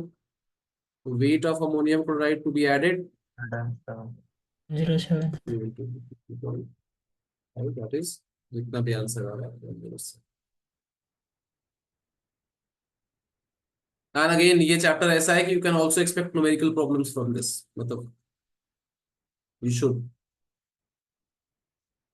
चलिए। सर एक डाउट है हाँ बताइए। सर, पिछले क्वेश्चन में। हाँ सर अगर सॉल्ट फॉर्म हो रहा है तो हम पहले ही क्यों ऐड कर रहे हैं, as in we form are नहीं हो नॉट। रहा है, बफर फॉर्म हो रहा है। सॉल्ट हम ऐड कर रहे हैं तब बफर बन रहा है, पहले वो बेस था। सॉल्ट क्या होता है?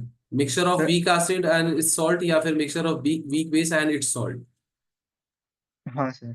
तो अमोनिया पहले से है, हम अमोनियम क्लोराइड डाल रहे हैं ताकि वो एक बफर सॉल्यूशन बन जाए दोनों का मिक्सचर। अभी तक जो हम कर रहे थे इससे पहले वाले, उसमें क्या करते थे कि अमोनिया की ही रिएक्शन करा के अमोनियम क्लोराइड बना लेते थे रिएक्शन में ही, है ना? हाँ सर, मैं वही वेरी कंफ्यूज हूँ। हाँ, तो वो हम करते थे HCl ऐड करके। हाँ हाँ सर, अभी हमें मैथ है। एसिड नहीं ऐड करना, सीधे सॉल्ट ही दे दिया आपको, मतलब it's more simpler format of that scenario. मैंने वही बोला कि वो scenario is like a complicated format, कि एसिड ही दिया है, फिर उसको पहले बेस से रिएक्ट करा के पहले सॉल्ट बना रहे हो, और जो बचा हुआ एसिड और जो बना हुआ सॉल्ट उनका मिक्सचर बफर का काम कर रहे हो। यहाँ पे ऐसा अच्छा कुछ नहीं हो रहा है, अच्छा, यहाँ तो सर डायरेक्ट ही। वहाँ वहाँ फॉर्म होता है, लेकिन यहाँ हमने पहले ही डाल दिया है। यहाँ पे हमने बना बनाया सॉल्ट बेस में मिक्स कर दिया, तो बेसिक बफर बना। ओके, समझा। Okay sir, thank you. इसमें कुछ सिंपल क्वेश्चंस भी मैंने डाले, जैसे कि फर्स्ट सिंपल क्वेश्चन है, दिमाग नहीं लगाना है, सिर्फ देखना और सॉल्व करना।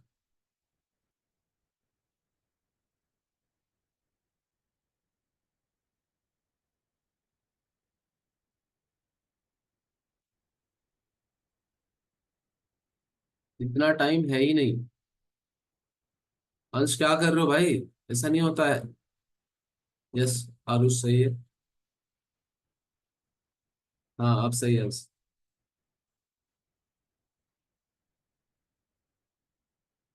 नहीं नील, वापस देखो।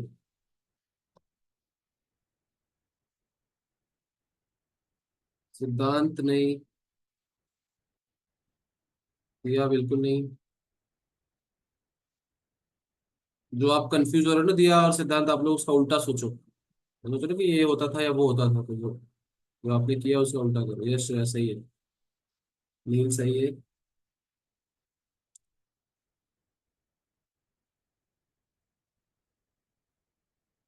तो देखो यार, इस पे ज्यादा टाइम नहीं लेना होगा। Equilibrium constant when you add two equations is basically product of those two, है ना? अगर आप ध्यान से देखो तो पहला ये है फर्स्ट डिसोसिएशन कांस्टेंट, ये है K1, ये सेकंड डिसोसिएशन कांस्टेंट है, और ये ओवरऑल रिएक्शन है। तो अगर ऊपर वाली दोनों रिएक्शन को ऐड करते हो तो आपको नीचे वाली रिएक्शन मिल जाती है ना? तो इसका मीनिंग सिंपल है, क्या? ऐड करके मिल जाएगी यार, सब्ट्रैक्ट मत करो आप लोग। तो ऐड करते, जब दो रिएक्शन को ऐड करते हैं तो तीसरी रिएक्शन का इक्विलिब्रियम कांस्टेंट दोनों के प्रोडक्ट के बराबर होता है, सम के बराबर नहीं। तो Ka3 will be Ka1 × Ka2। जब दो रिएक्शन को सब्ट्रैक्ट करते हैं तो तीसरी रिएक्शन का इक्विलिब्रियम कांस्टेंट आता है, वो आता है दोनों के रेशियो के बराबर। जब किसी नंबर से मल्टीप्लाई करते हो पूरी इक्वेशन को, तो जो इक्विलिब्रियम कांस्टेंट नया आता है वो पुराने के पावर में वो नंबर आ जाता है। जब किसी नंबर से, बस यही है, बाकी कर लोगे आप। That's the basic idea. Reaction add होगी तो इक्विलिब्रियम कांस्टेंट मल्टीप्लाई होंगे, रिएक्शन सब्ट्रैक्ट होगी तो इक्विलिब्रियम कांस्टेंट डिवाइड होंगे। रिएक्शन में किसी नंबर से मल्टीप्लाई करोगे तो इक्विलिब्रियम कांस्टेंट में वो नंबर पावर में आ जाएगा। That's the basic idea I give you right now. बाकी आप केमिकल इक्विलिब्रियम में थोड़ा बहुत देख लो। These are all recent questions.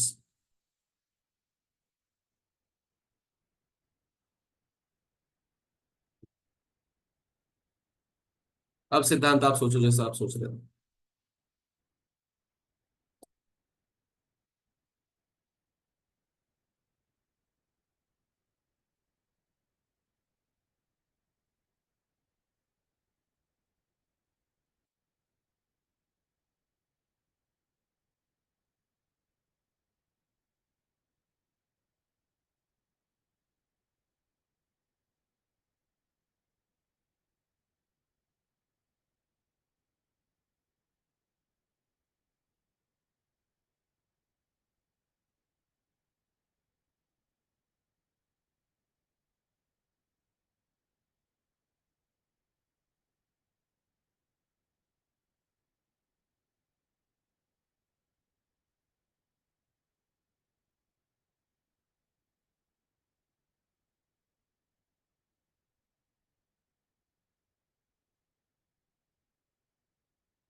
तो फिर दो आंसर सेम आ रहे हैं। आई एम होपिंग कि वही आंसर है।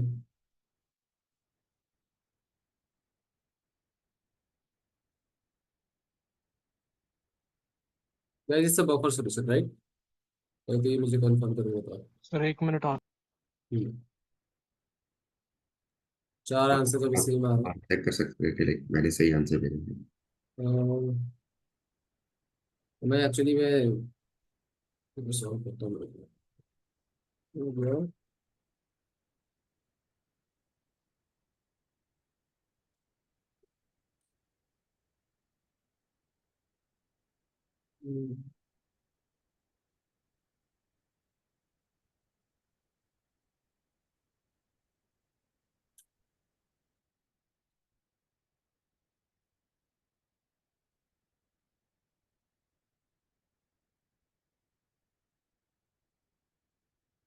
हम्म,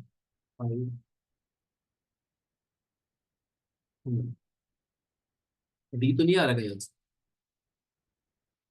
नहीं, अच्छा माइनस, ठीक है। Sir I just check my I think calculator. सही, बस सही है। Okay sir, no issue.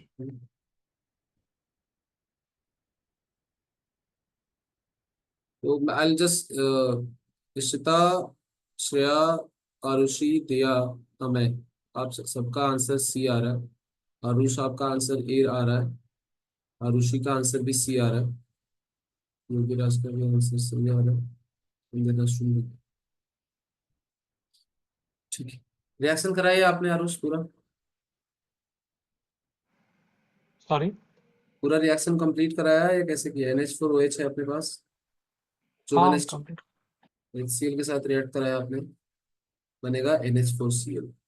और eight the end of the reaction जो जितना बचेगा उस हिसाब से हम फॉर्मूला यूज करेंगे। तो देखो यार, इसका 20 × 0.1 राइट, इसका है 40 × 0.05। ये मिली मोल्स है इनके, फायदे में है ना, ये है मिली मोल्स। मिली मोल्स है। तो खैर, अच्छा मोल्स क्यों निकाल रहे हैं सर? कॉन्सेंट्रेशन से नहीं लिखा जाएगा, क्योंकि हम तो फॉर्मूले में कॉन्सेंट्रेशन लिखते हैं। बफर सॉल्यूशन है, एक ही मिक्सचर होगा तो बाद में वो वैसे ही वॉल्यूम वॉल्यूम कैंसिल हो जाएगा। तो ये मिली मोल्स है ना। ऑब्वियसली ये हो गया आपका कितना, 2 मिलीमोल, और ये होगा 0.2 मिलीमोल राइट। सही है क्या? ये 0, ये भी 2। ये भी 2 आ रहा 2 है। ही होगा ना, 2 आ रहा, हाँ हाँ सॉल्ट सॉरी, में है। 2 है। ओके, सॉल्व कर रहा हूँ, it's not about percent. Okay, sir ठीक है। तो eight the end of reaction ये 0 बचेगा, ये भी 0 बचेगा, और इसके 2 मिली मोल्स बन जाएंगे। अब आपको वॉल्यूम वाला टर्म यूज करना पड़ेगा, क्योंकि अब ये सॉल्ट बन चुका है, तो आपको कॉन्सेंट्रेशन चाहिए होता है उसमें। 2 मिली मोल है और टोटल वॉल्यूम हो गया आप 60 ml, राइट? तो दैट मीन्स की concentration of NH4Cl will be equals to 2/60, 1/30, 2/60 रहता है, बोलो तो।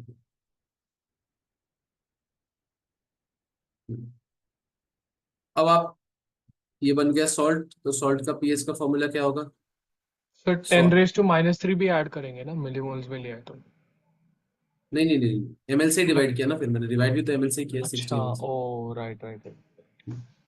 तो पीएच हो जाएगा 7 माइनस, क्यों? क्योंकि वीक बेस स्ट्रॉन्ग एसिड का है, तो आप सीधे याद रखो 7 minus half of pKb by plus plus log C, मतलब पूरे को माइनस कर दिया मैंने अलग से, तो वैसे। तो पीकेबी कितना भाई? 5 है। पीकेबी आ गया यहाँ से 5, और लॉग से कितना आ जाएगा? log 2 minus log 60 which is 0.3, and then कुछ तो नेगेटिव वैल्यू आएगी, 1/30 होगी। तो इसको सॉल्व करके बताओ भाई जल्दी से, कितना आ रहा है? Minus logs 1.48। -1.48 आ रहा है, अगर ये कॉन्सेंट्रेशन की वैल्यू यहाँ पे पुट करता है। ठीक है, हम अज्यूमिंग कि आपने सही किया है।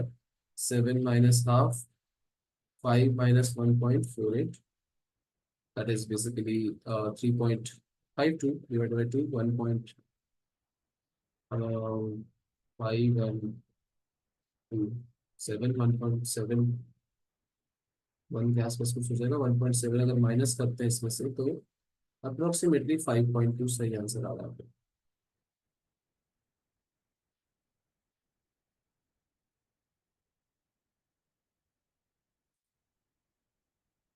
है ना? इस तरह से करना है। देखो, तो अब जेई मेंस में भी ऐसे क्वेश्चन आने लगे, इससे पहले डायरेक्ट आते थे, अब आने लगे ऐसे, क्या कि रिएक्शन करा के बताओ कि क्या होगा। तो आपको मॉडर्न पैटर्न से अवेयर होना पड़ेगा, क्योंकि ये ऐसा कोई डिफिकल्ट चीज नहीं है ये भी करना, ये भी आप कर लोगे। अगर आपको पता नहीं होगा तो नहीं कर पाओगे, कंफ्यूज होगे कि ये कौन सा सोल्यूशन देंगे। That is why that approach is important. चलिए, ये बताइए।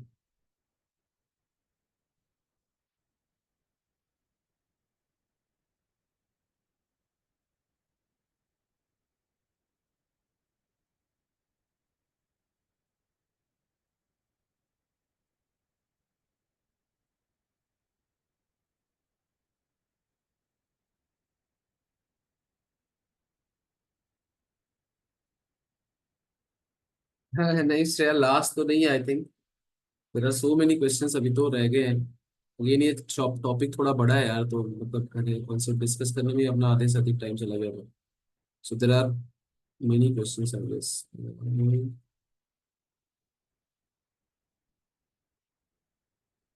इसके बाद अभी कम से कम मुझे लगता है 4-5 क्वेश्चन।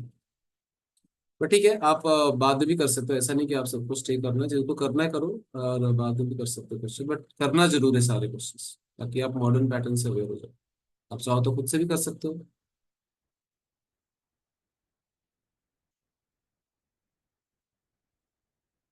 तो बफर का मतलब है, तो देखिए टॉपिक पर क्वेश्चन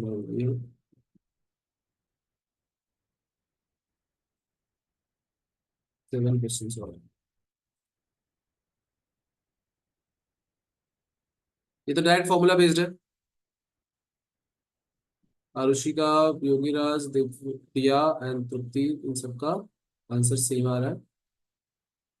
श्रेया का भी वही आ रहा है, ठीक है।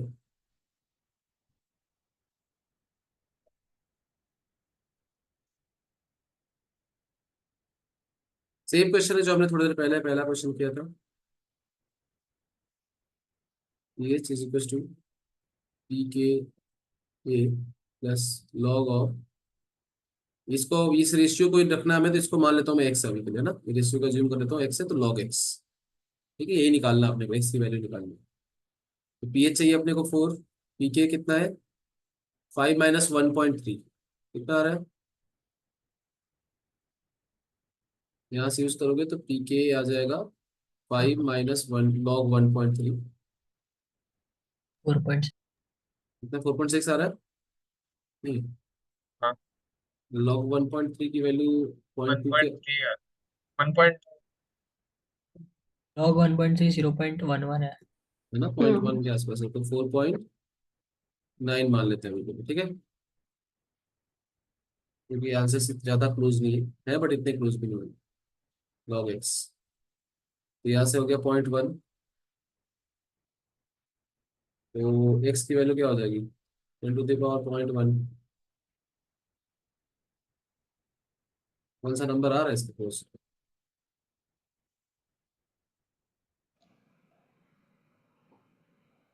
आंसर बी आ रहा है। ये आ रहा है क्या, यस हाँ सर 0.13। यस 0.13 आएगा, हाँ वही आ रहा है। हाँ सर। सर ये एग्जाम में कैलकुलेट कैसे करेंगे? कैलकुलेट कर लोगे ना आप, लॉग के फॉर्म में ही छोड़ दो,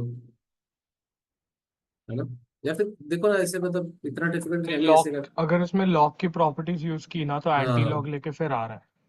हाँ, ऐसे करो, ठीक है, या फिर सारी वैल्यू पुट कर करके देख लेना यार, कुछ नहीं तो I think some other data भी होगा जो मैंने शायद यहाँ इंक्लूड करना भूल गया, या क्या पता लॉग नहीं 1.3 और नहीं, उससे 0.13, आ रहा है, मतलब इसी डेटा से आ रहा है। चलिए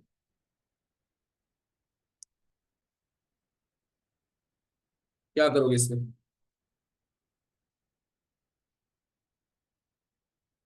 अभी चैप्टर ही ऐसा है कि इसमें ऐसा नहीं क्वेश्चन देखा और मार्क के आगे बढ़े, इसमें करना ही पड़ेगा सॉल्व, आप कुछ भी पड़ेगा।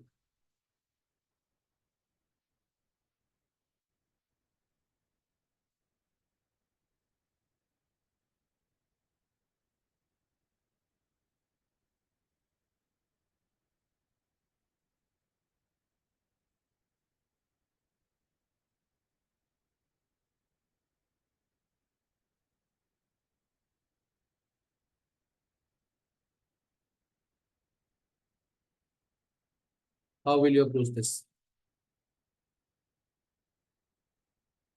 चलो आप मुझे प्रोसेस बता दो पहले, कोई आप में से जो अप्रोच कर रहा है क्या करोगे आप, सर कोई फॉर्मूला नहीं है ना? पहले तो ऑस्मोटिक प्रेशर का अल्फा फॉर्मूला निकाल लेंगे निकालेंगे। And then we can alpha find से I van't Hoff and then yes भाषण।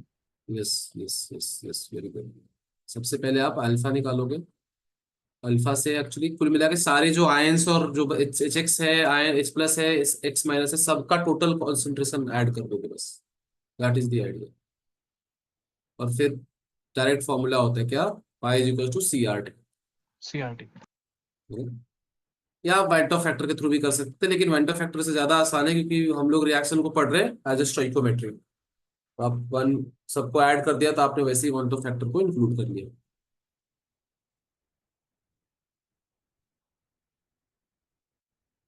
तो जेई मेंस वाले अब जा रहे हैं बियॉन्ड, है ना, पहले ऐसा नहीं करते थे but they are going beyond, के दो टॉपिक को मिक्स कर दिया, ऐसे क्वेश्चंस कर रहे हैं, इसीलिए इंपॉर्टेंट कि आप पैटर्न से अवेयर हो। ना कुछ 76 पॉइंट समथिंग, लाइक 76 अप्रोक्स। 76 आ रहा है, 76.19। ठीक है, चलो स्टार्ट करते हैं। 0.03 मोलर दिया गया है, और ये सी अल्फा और ये सी अल्फा, और अल्फा पहले निकाल लेते हैं, अल्फा क्या होता था इसका, अंडर रूट ए बाई सी। के बाई ए बाई सी, ये कितना है 10⁻⁵/3 इंटू 10 इसको लिख देते हैं अपन सीधे 12 इंटू 10⁻⁶, और इसको लिख दिया मैंने 3 इंटू 10⁻², तो हो जाएगा 4 into 10⁻4, and then under root लोगे इसका तो हो जाएगा 2 into 10⁻², that is 0.02, right, 0.02 into 0.03 multiply करोगे तो that will give you C alpha, है ना, सर तो 0.03 plus 0.03 into 0.02, that is going to be your total concentration at the end of the reaction, ऐसा ही हो रहा है, क्योंकि इसमें से C माइनस सी अल्फा करोगे और इसका सी अल्फा एंड इसका सी अल्फा, फिर ऐसे करोगे ना, तो एक सी अल्फा कैंसिल हो जाएगा, टोटल आयन की कॉन्सेंट्रेशन इतनी आ रही है क्या सबकी, हाँ तो पॉइंट हाँ जीरो सर। थ्री प्लस ये कितना आ रहा है सॉल्व करके 0.006, n⁻⁴ होएगा तो 0006। एक और जीरो है। एक और जीरो वन मोर। तो इसके तो कोई वैसे सिग्निफिकेंस रहेगा नहीं, बट 0.0306 ये है कॉन्सेंट्रेशन। बस फॉर्मूला लगा तो pi equal to C R T, ये सीधे कॉन्सेंट्रेशन ही आ गया, तो आपको वॉल्यूम वॉल्यूम का कुछ टेंशन नहीं लेना। हाँ सर, आप एक बार और एक्सप्लेन कर सकते हो कि लाइक आपने लाइक ऑस्मोटिक प्रेशर आईसीआरटी होता था, आपने इस मेथड में वो वांटो फैक्टर इंक्लूड कर दिया, हाँ, तो तो आई आई क्या होता था कि आप आई तो तब लेते हैं ना जब आप मानते हैं कि आपके हिसाब से एच एक्स डिसोसिएट नहीं होता, तो आप ओरिजिनल कॉन्सेंट्रेशन यूज करते हैं 0.03। फिर आप आई क्या यूज करते हैं? आई यूज यस। करते हैं 1 - अल्फा प्लस अल्फा ऐसे ही करते हैं ना हाँ सबके यस। कॉन्सेंट्रेशन। तो ऐड करके कितना 1 + अल्फा ही आ जाएगा ना। यस। और अगर देखो आप ध्यान से तो ये 1 + अल्फा टाइम्स ही तो है, हम्म। 0.03 इंटू 1 + अल्फा ही है अगर इसको देखोगे तो। हाँ सर। ये दोनों सेम ही बात है, आप जैसे चाहो वैसे करो। ठीक है सर। ओके सर, सी ये आर जो आपने मतलब ये जो रूल यूज किया आपने, ये टी। like हर एक क्वेश्चन में लगा सकते हैं बिल्कुल बिल्कुल बिल्कुल, कहीं भी लगा सकते हो। मतलब या तो आप वन टू फैक्टर वाली इक्वेशन लिख लो कि आई इज इक्वल टू क्या? 1 + अल्फा इंटू सी, मतलब 1 + अल्फा बेसिकली, और सी तो हम हम्म। बाद में कर लेंगे। और भी एक्यूरेट जाना चाहोगे तो 1 + A - 1 इंटू अल्फा होता था, मतलब उसका कितने आयंस बन रहे हैं माइनस कितना होता हाँ है इंटू यस। अल्फा। या ओके सर, थैंक यू। ठीक है, सॉल्व कर लिया किसी ने? आंसर कितना आ रहा है भाई? 76.1। 76.19। 76.1। 76 के आसपास है इन 10⁻⁻² के टर्म में ना, वैसे 0.76 आ रहा है, right. Right. Yes sir. Sir हाँ जी। पिछले वाले सवाल में ही मतलब मैंने आर की वैल्यू सीधा कैलकुलेटर में डालने से मैंने आर की वैल्यू को 1/12 ले लिया, हाँ तो बट फिर आंसर उससे 0.75 आ रहा है और ये लोग नियरेस्ट इंटीजर पूछे तो एक एक दो दो से फर्क पड़ता है ना फिर। बढ़ता है ना। हाँ तो आप 0.08 ही लो जो इन्होंने दिया है ना यहाँ डेटा में। आपको उसके अलावा कोई दूसरी वैल्यू यूज नहीं करनी है, चाहे वो इन्होंने गलत दिया हो डेटा में। ठीक है, क्योंकि आंसर इसी के हिसाब से आएगा। ओके यू ठीक है। डोंट नीड टू नो कि एक्चुअल वैल्यू कुछ भी होगा। मान लो वो कहते हैं कि आर की वैल्यू आप 0.8 यूज करो, तो आप 0.8 ही यूज करोगे, चाहे आर की एक्चुअल वैल्यू कुछ भी होगी। सर इतना ठीक है ओके। कैलकुलेटर भी आ सकता है ना? हाँ, कैलकुलेटर इतने भी आ सकते हैं? कैलकुलेटर। नहीं सर, इतने कैलकुलेटिव क्वेश्चंस भी हाँ हाँ पूछता है? बिल्कुल बिल्कुल। बिकॉज क्वेश्चन करने को ही 2 मिनट लगेगा, फिर वो कैलकुलेशन ही हाँ तो और टाइम डेसिमल तो में। बाकी और भी क्वेश्चन होते हैं ना इनऑर्गेनिक में जहाँ टाइम बचता भी है। मतलब हर क्वेश्चन देखो, ऑब्वियसली जेई मेंस के लेवल के हिसाब से देखा जाता है, this is a very good question. मतलब आई गेस कि 5% स्टूडेंट ही, मुझे लगता है कि टोटल अपीयर होने के 5% स्टूडेंट भी इसको सोच पाए, मतलब वही है ना। तो ऐसा नहीं कि बहुत सिंपल क्वेश्चन है, हाँ वैसे सिंपल है क्योंकि हम लोग कर रहे हैं बहुत सारे क्वेश्चन इस टाइप के, लेकिन जेई मेंस के अपीयर होने वाले बहुत कम बच्चे ऐसे क्वेश्चन को अटेम्प्ट करेंगे, कंफ्यूज जाएंगे वो।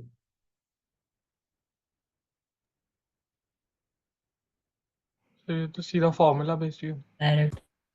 कुछ 7 करना है ही नहीं, आंसर, 7 है सेम सर है। तो आंसर। स्किप कर दो बिल्कुल फिर। 7। 7 देखो अब ये क्वेश्चन है तो इसमें टाइम बच गया, वही बात है। वो आपका लक वाली बात है कि आपका रिजल्ट में क्या था।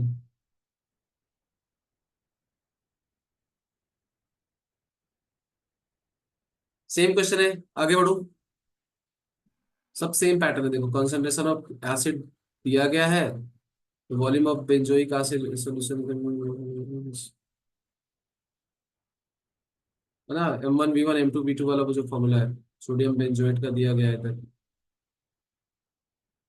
NaOH लिया क्या एज बेस?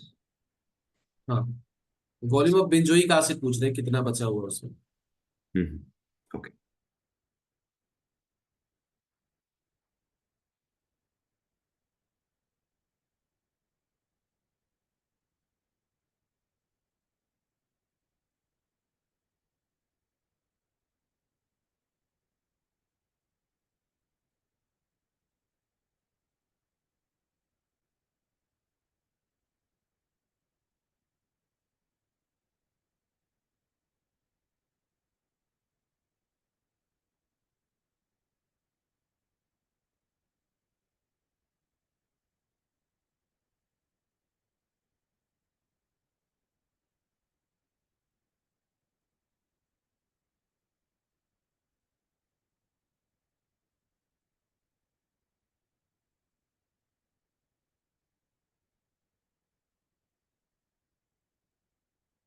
ये अब मुझे लग रहा है आपका सही आंसर, क्योंकि ये 300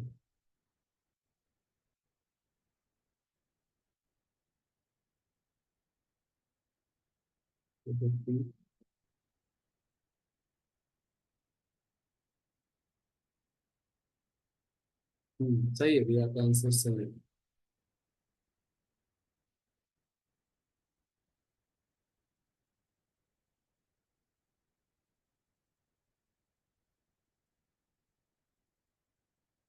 ये तो थोड़ा सा एक क्वेश्चन उन लोगों के लिए कंफ्यूजिंग है जो ये सोच ही नहीं पा रहे कि वॉल्यूम अलग अलग है क्या। तो देखो आप ऐसा समझो कि मिक्स होने के बाद भले वॉल्यूम सेम है, लेकिन इनिशियली जब मिक्स किया होगा दोनों के अलग अलग वॉल्यूम लिए हैं, तभी पीएच जो है वो पीके से अलग आ रहा है। नहीं तो अगर सेम वॉल्यूम पहले भी लिया होता और सेम वॉल्यूम बाद में भी है, तो आई थिंक वो रेशियो तो कैंसिल हो जाता, क्योंकि मोलारिटी भी सेम है दोनों की, है ना। सो पीएच सीधे पीके आ जाता, लेकिन नहीं आ रहा है, इसका मतलब दोनों का वॉल्यूम अलग है। तो आप molarity into volume upon molarity into volume करोगे दोनों का, तभी आंसर आएगा। यस आरुषि, सही है आपका answer.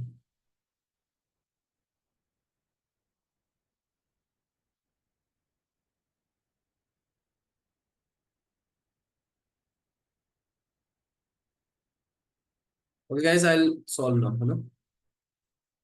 PH should be pK plus log moles of salt upon moles of acid, है ना। कि फाइनल कॉन्सेंट्रेशन दोनों का अलग अलग होगा, तो कॉन्सेंट्रेशन भी यूज कर सकते हो, लेकिन वॉल्यूम वॉल्यूम टर्म कैंसिल हो जाता है तो मोल्स ही आ जाएगा वो। तो ये आ रहा है तुम्हारा कितना, पीके 4.2 है और पीएच 4.5 है, तो सब्ट्रैक्ट कर दोगे तो आपको मिल जाएगा 0.3 is equal to log number of moles of salt. क्या हो जाएगा, molarity of salt that is 1 into volume of salt upon number of moles of acid. क्या हो जाएगा, molarity of acid that is 1 into volume of acid. हाँ, तो now एंटीलोगी total से 300 है, टोटल 300 है, तो आप इसको लिख सकते हो लॉग, मान लेते हैं कि एसिड जो पूछ रहे हैं उसका मान लेते हैं एक्स है, तो सॉल्ट का कितना हो जाएगा 300 माइनस एक्स, और इसका हो जाएगा एक्स। 0.3 इज लॉग 2, तो 300 minus X by X is equal to 2। इसको सॉल्व कर लोगे, एक्स की वैल्यू आ जाएगी 100। 100। I hope this is clear, right. Sir and का 300 माइनस एक्स नहीं समझा।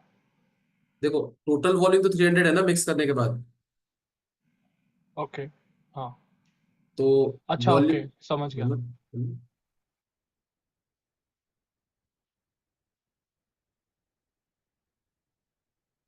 ये नहीं करा रहा मैं, है ना। सर हाँ जी, तो लास्ट क्वेश्चन में 300 ml दिया हुआ है बेंजोइक एसिड का वॉल्यूम ना। Volume of benzoic acid solution is 300।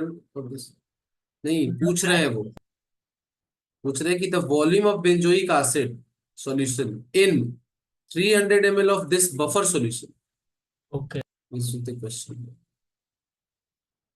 ये नहीं करा रहा क्योंकि टाइम होता तो कराता, बट ये आप कर लोगे, सेम ही क्वेश्चन है ना।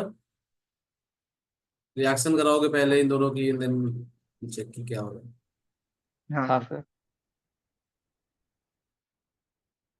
ये अगेन जो मैंने वही बोला था क्या, एकदम बच्चों वाला क्वेश्चन, जो एकदम बेसिक लेवल मोल कॉन्सेप्ट से जो करते आते हो वो वाला क्वेश्चन है। You understand this, how much volume should be added to increase pH to 2, how much volume should be added to pH 3, ये सब क्वेश्चन आपने किए होंगे, यस सर। है ना। जितने यूनिट से पीएच बढ़ेगा उसका 10 टाइम्स मल्टीपल से वॉल्यूम बढ़ेगा, ऐसा याद रखो। अब इससे ज्यादा मैं क्या ओके। ही बताऊं।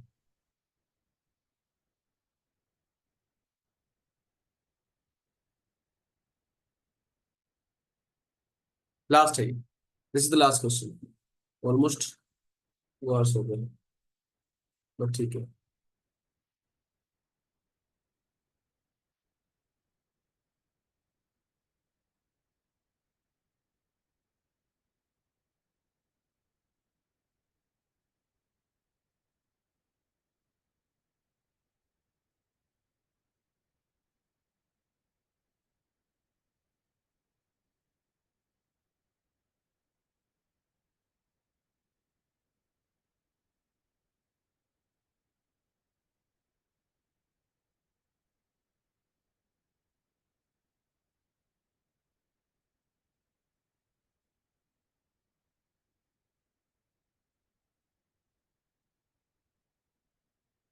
तो मैंने भेज दिया। Four answers.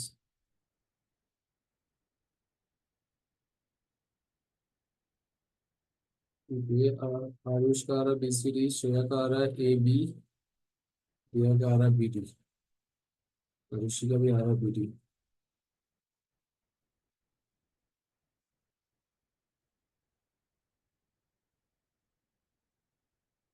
हम्म, ये तो नहीं होगा ना, क्योंकि ऑलरेडी NaOH का ग्राफ दिया हुआ है, तो टाइट्रेशन तो ये स्ट्रॉन्ग बेस के साथ कर रहा है। titration का वो weak acid versus strong base with phenolphthalein as an indicator is shown in the figure। ठीक है, ये ऑफ phenolphthalein दिया गया आप लोग को, है ना। Number of following statement which is are correct about the phenolphthalein is। phenolphthalein वैसे किस रेंज में काम करता है? बेसिक रेंज में काम करता है ना। Basic 8 to phenolphthalein 10। हाँ 8 to 10 रेंज में काम करता है। तो चलो देखते हैं क्या है। NaOH ऐड करते जा रहे हो, ऐड करते जा रहे हो, ऐड करते जा रहे हो। तो NaOH ऐड करोगे तो आपको ये पता करना है कि pH सबसे पहला है, it can be used as an indicator for the titration of weak acid with weak base.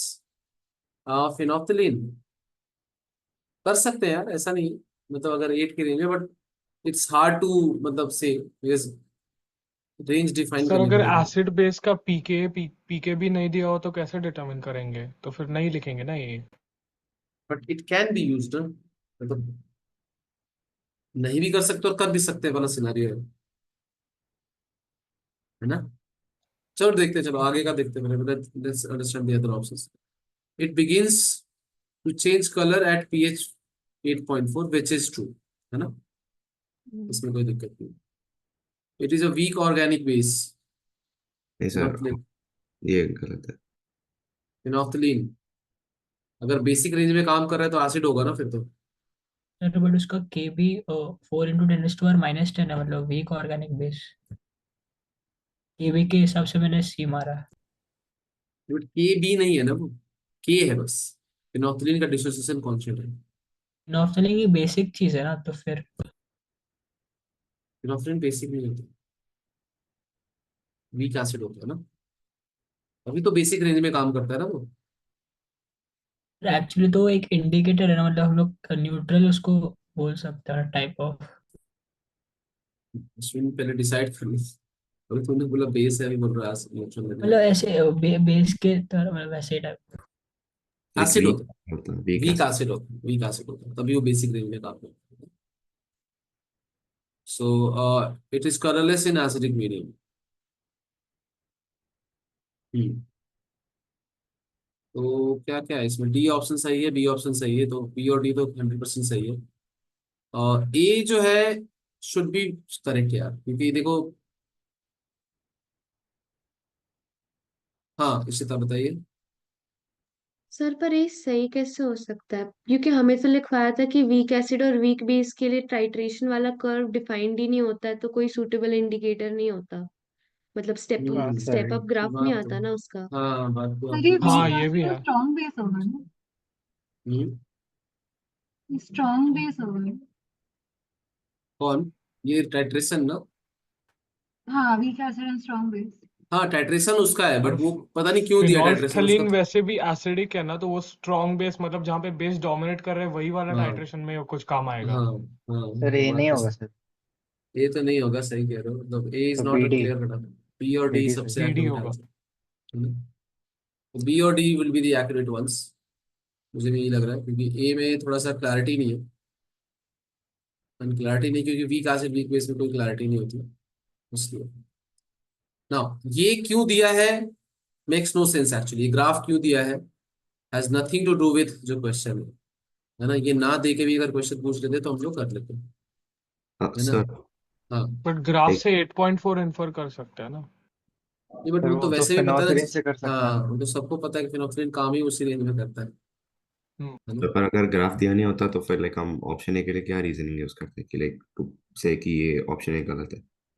Option नहीं गलत इसलिए क्योंकि देखो, पॉइंट ये नहीं कि ऑप्शन ए सही और गलत इसलिए नहीं क्योंकि ग्राफ कैसा है। ग्राफ स्ट्रॉन्ग बेस का है, इसका मतलब थोड़ी कि फिनोफ्थलीन यूज नहीं कर सकते हम वीक में। अच्छा, वो अनसर्टेनिटी इसलिए हमने रूल आउट कर दिया। हाँ अनसर्टेनिटी कैसे देखिए, we are not certain about कितना पीएच है, क्योंकि फिनोल्फिनिन वर्क 8 के आगे ही करता है। हम्म तो क्या उस टाइट्रेशन का पीएच 8 के आगे जा रहा है, पहली चीज। दूसरी चीज की ग्राफ में क्लैरिटी नहीं है, ग्राफ वेरी वैसे नॉर्मल नहीं करता ना, उसका इसमें शार्प चेंजेस आते हैं। हाँ सर। शार्प चेंज आएगा तो कलर में शार्प चेंज दिखेगा तो इंडिकेशन मिलेगा आपको। उसमें शार्प चेंज नहीं आता, उसमें ग्रेजुअल चेंज आता, धीरे धीरे चेंज आता है, तो वो सर वैसे भी option is weak acid weak base, hmm, जब ग्राफ कुछ और बोल रहा है तो। नहीं okay sir, thank you.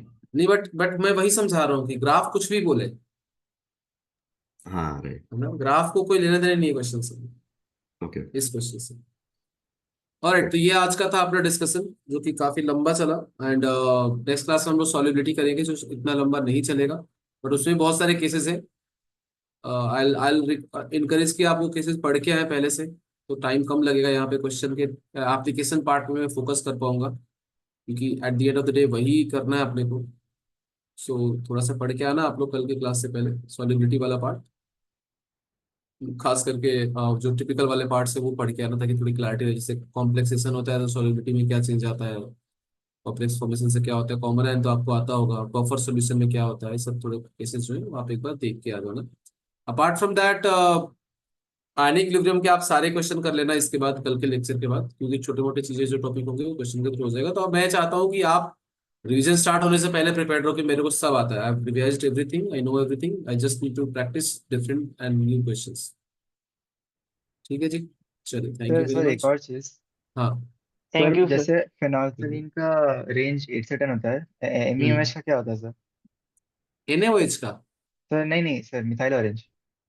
Methyl orange का, उसका रहता 4 से 6 के आसपास। Okay okay sir, thank you. Thank you हाँ सर। हमें सिर्फ ये दो इंडिकेटर्स के ही प्रॉपर्टीज याद रखना है ना? हाँ हाँ हाँ, okay, yes. Thank you sir, good night. Okay, good night, bye. हाँ नेक्स्ट है sir. Thank you sir, good night. Good night. Ashwin, yes, हाँ, ऑलमोस्ट इन 2 लेक्चर में कवर हो जाएगा, सही कह रहे हो। Thank you sir.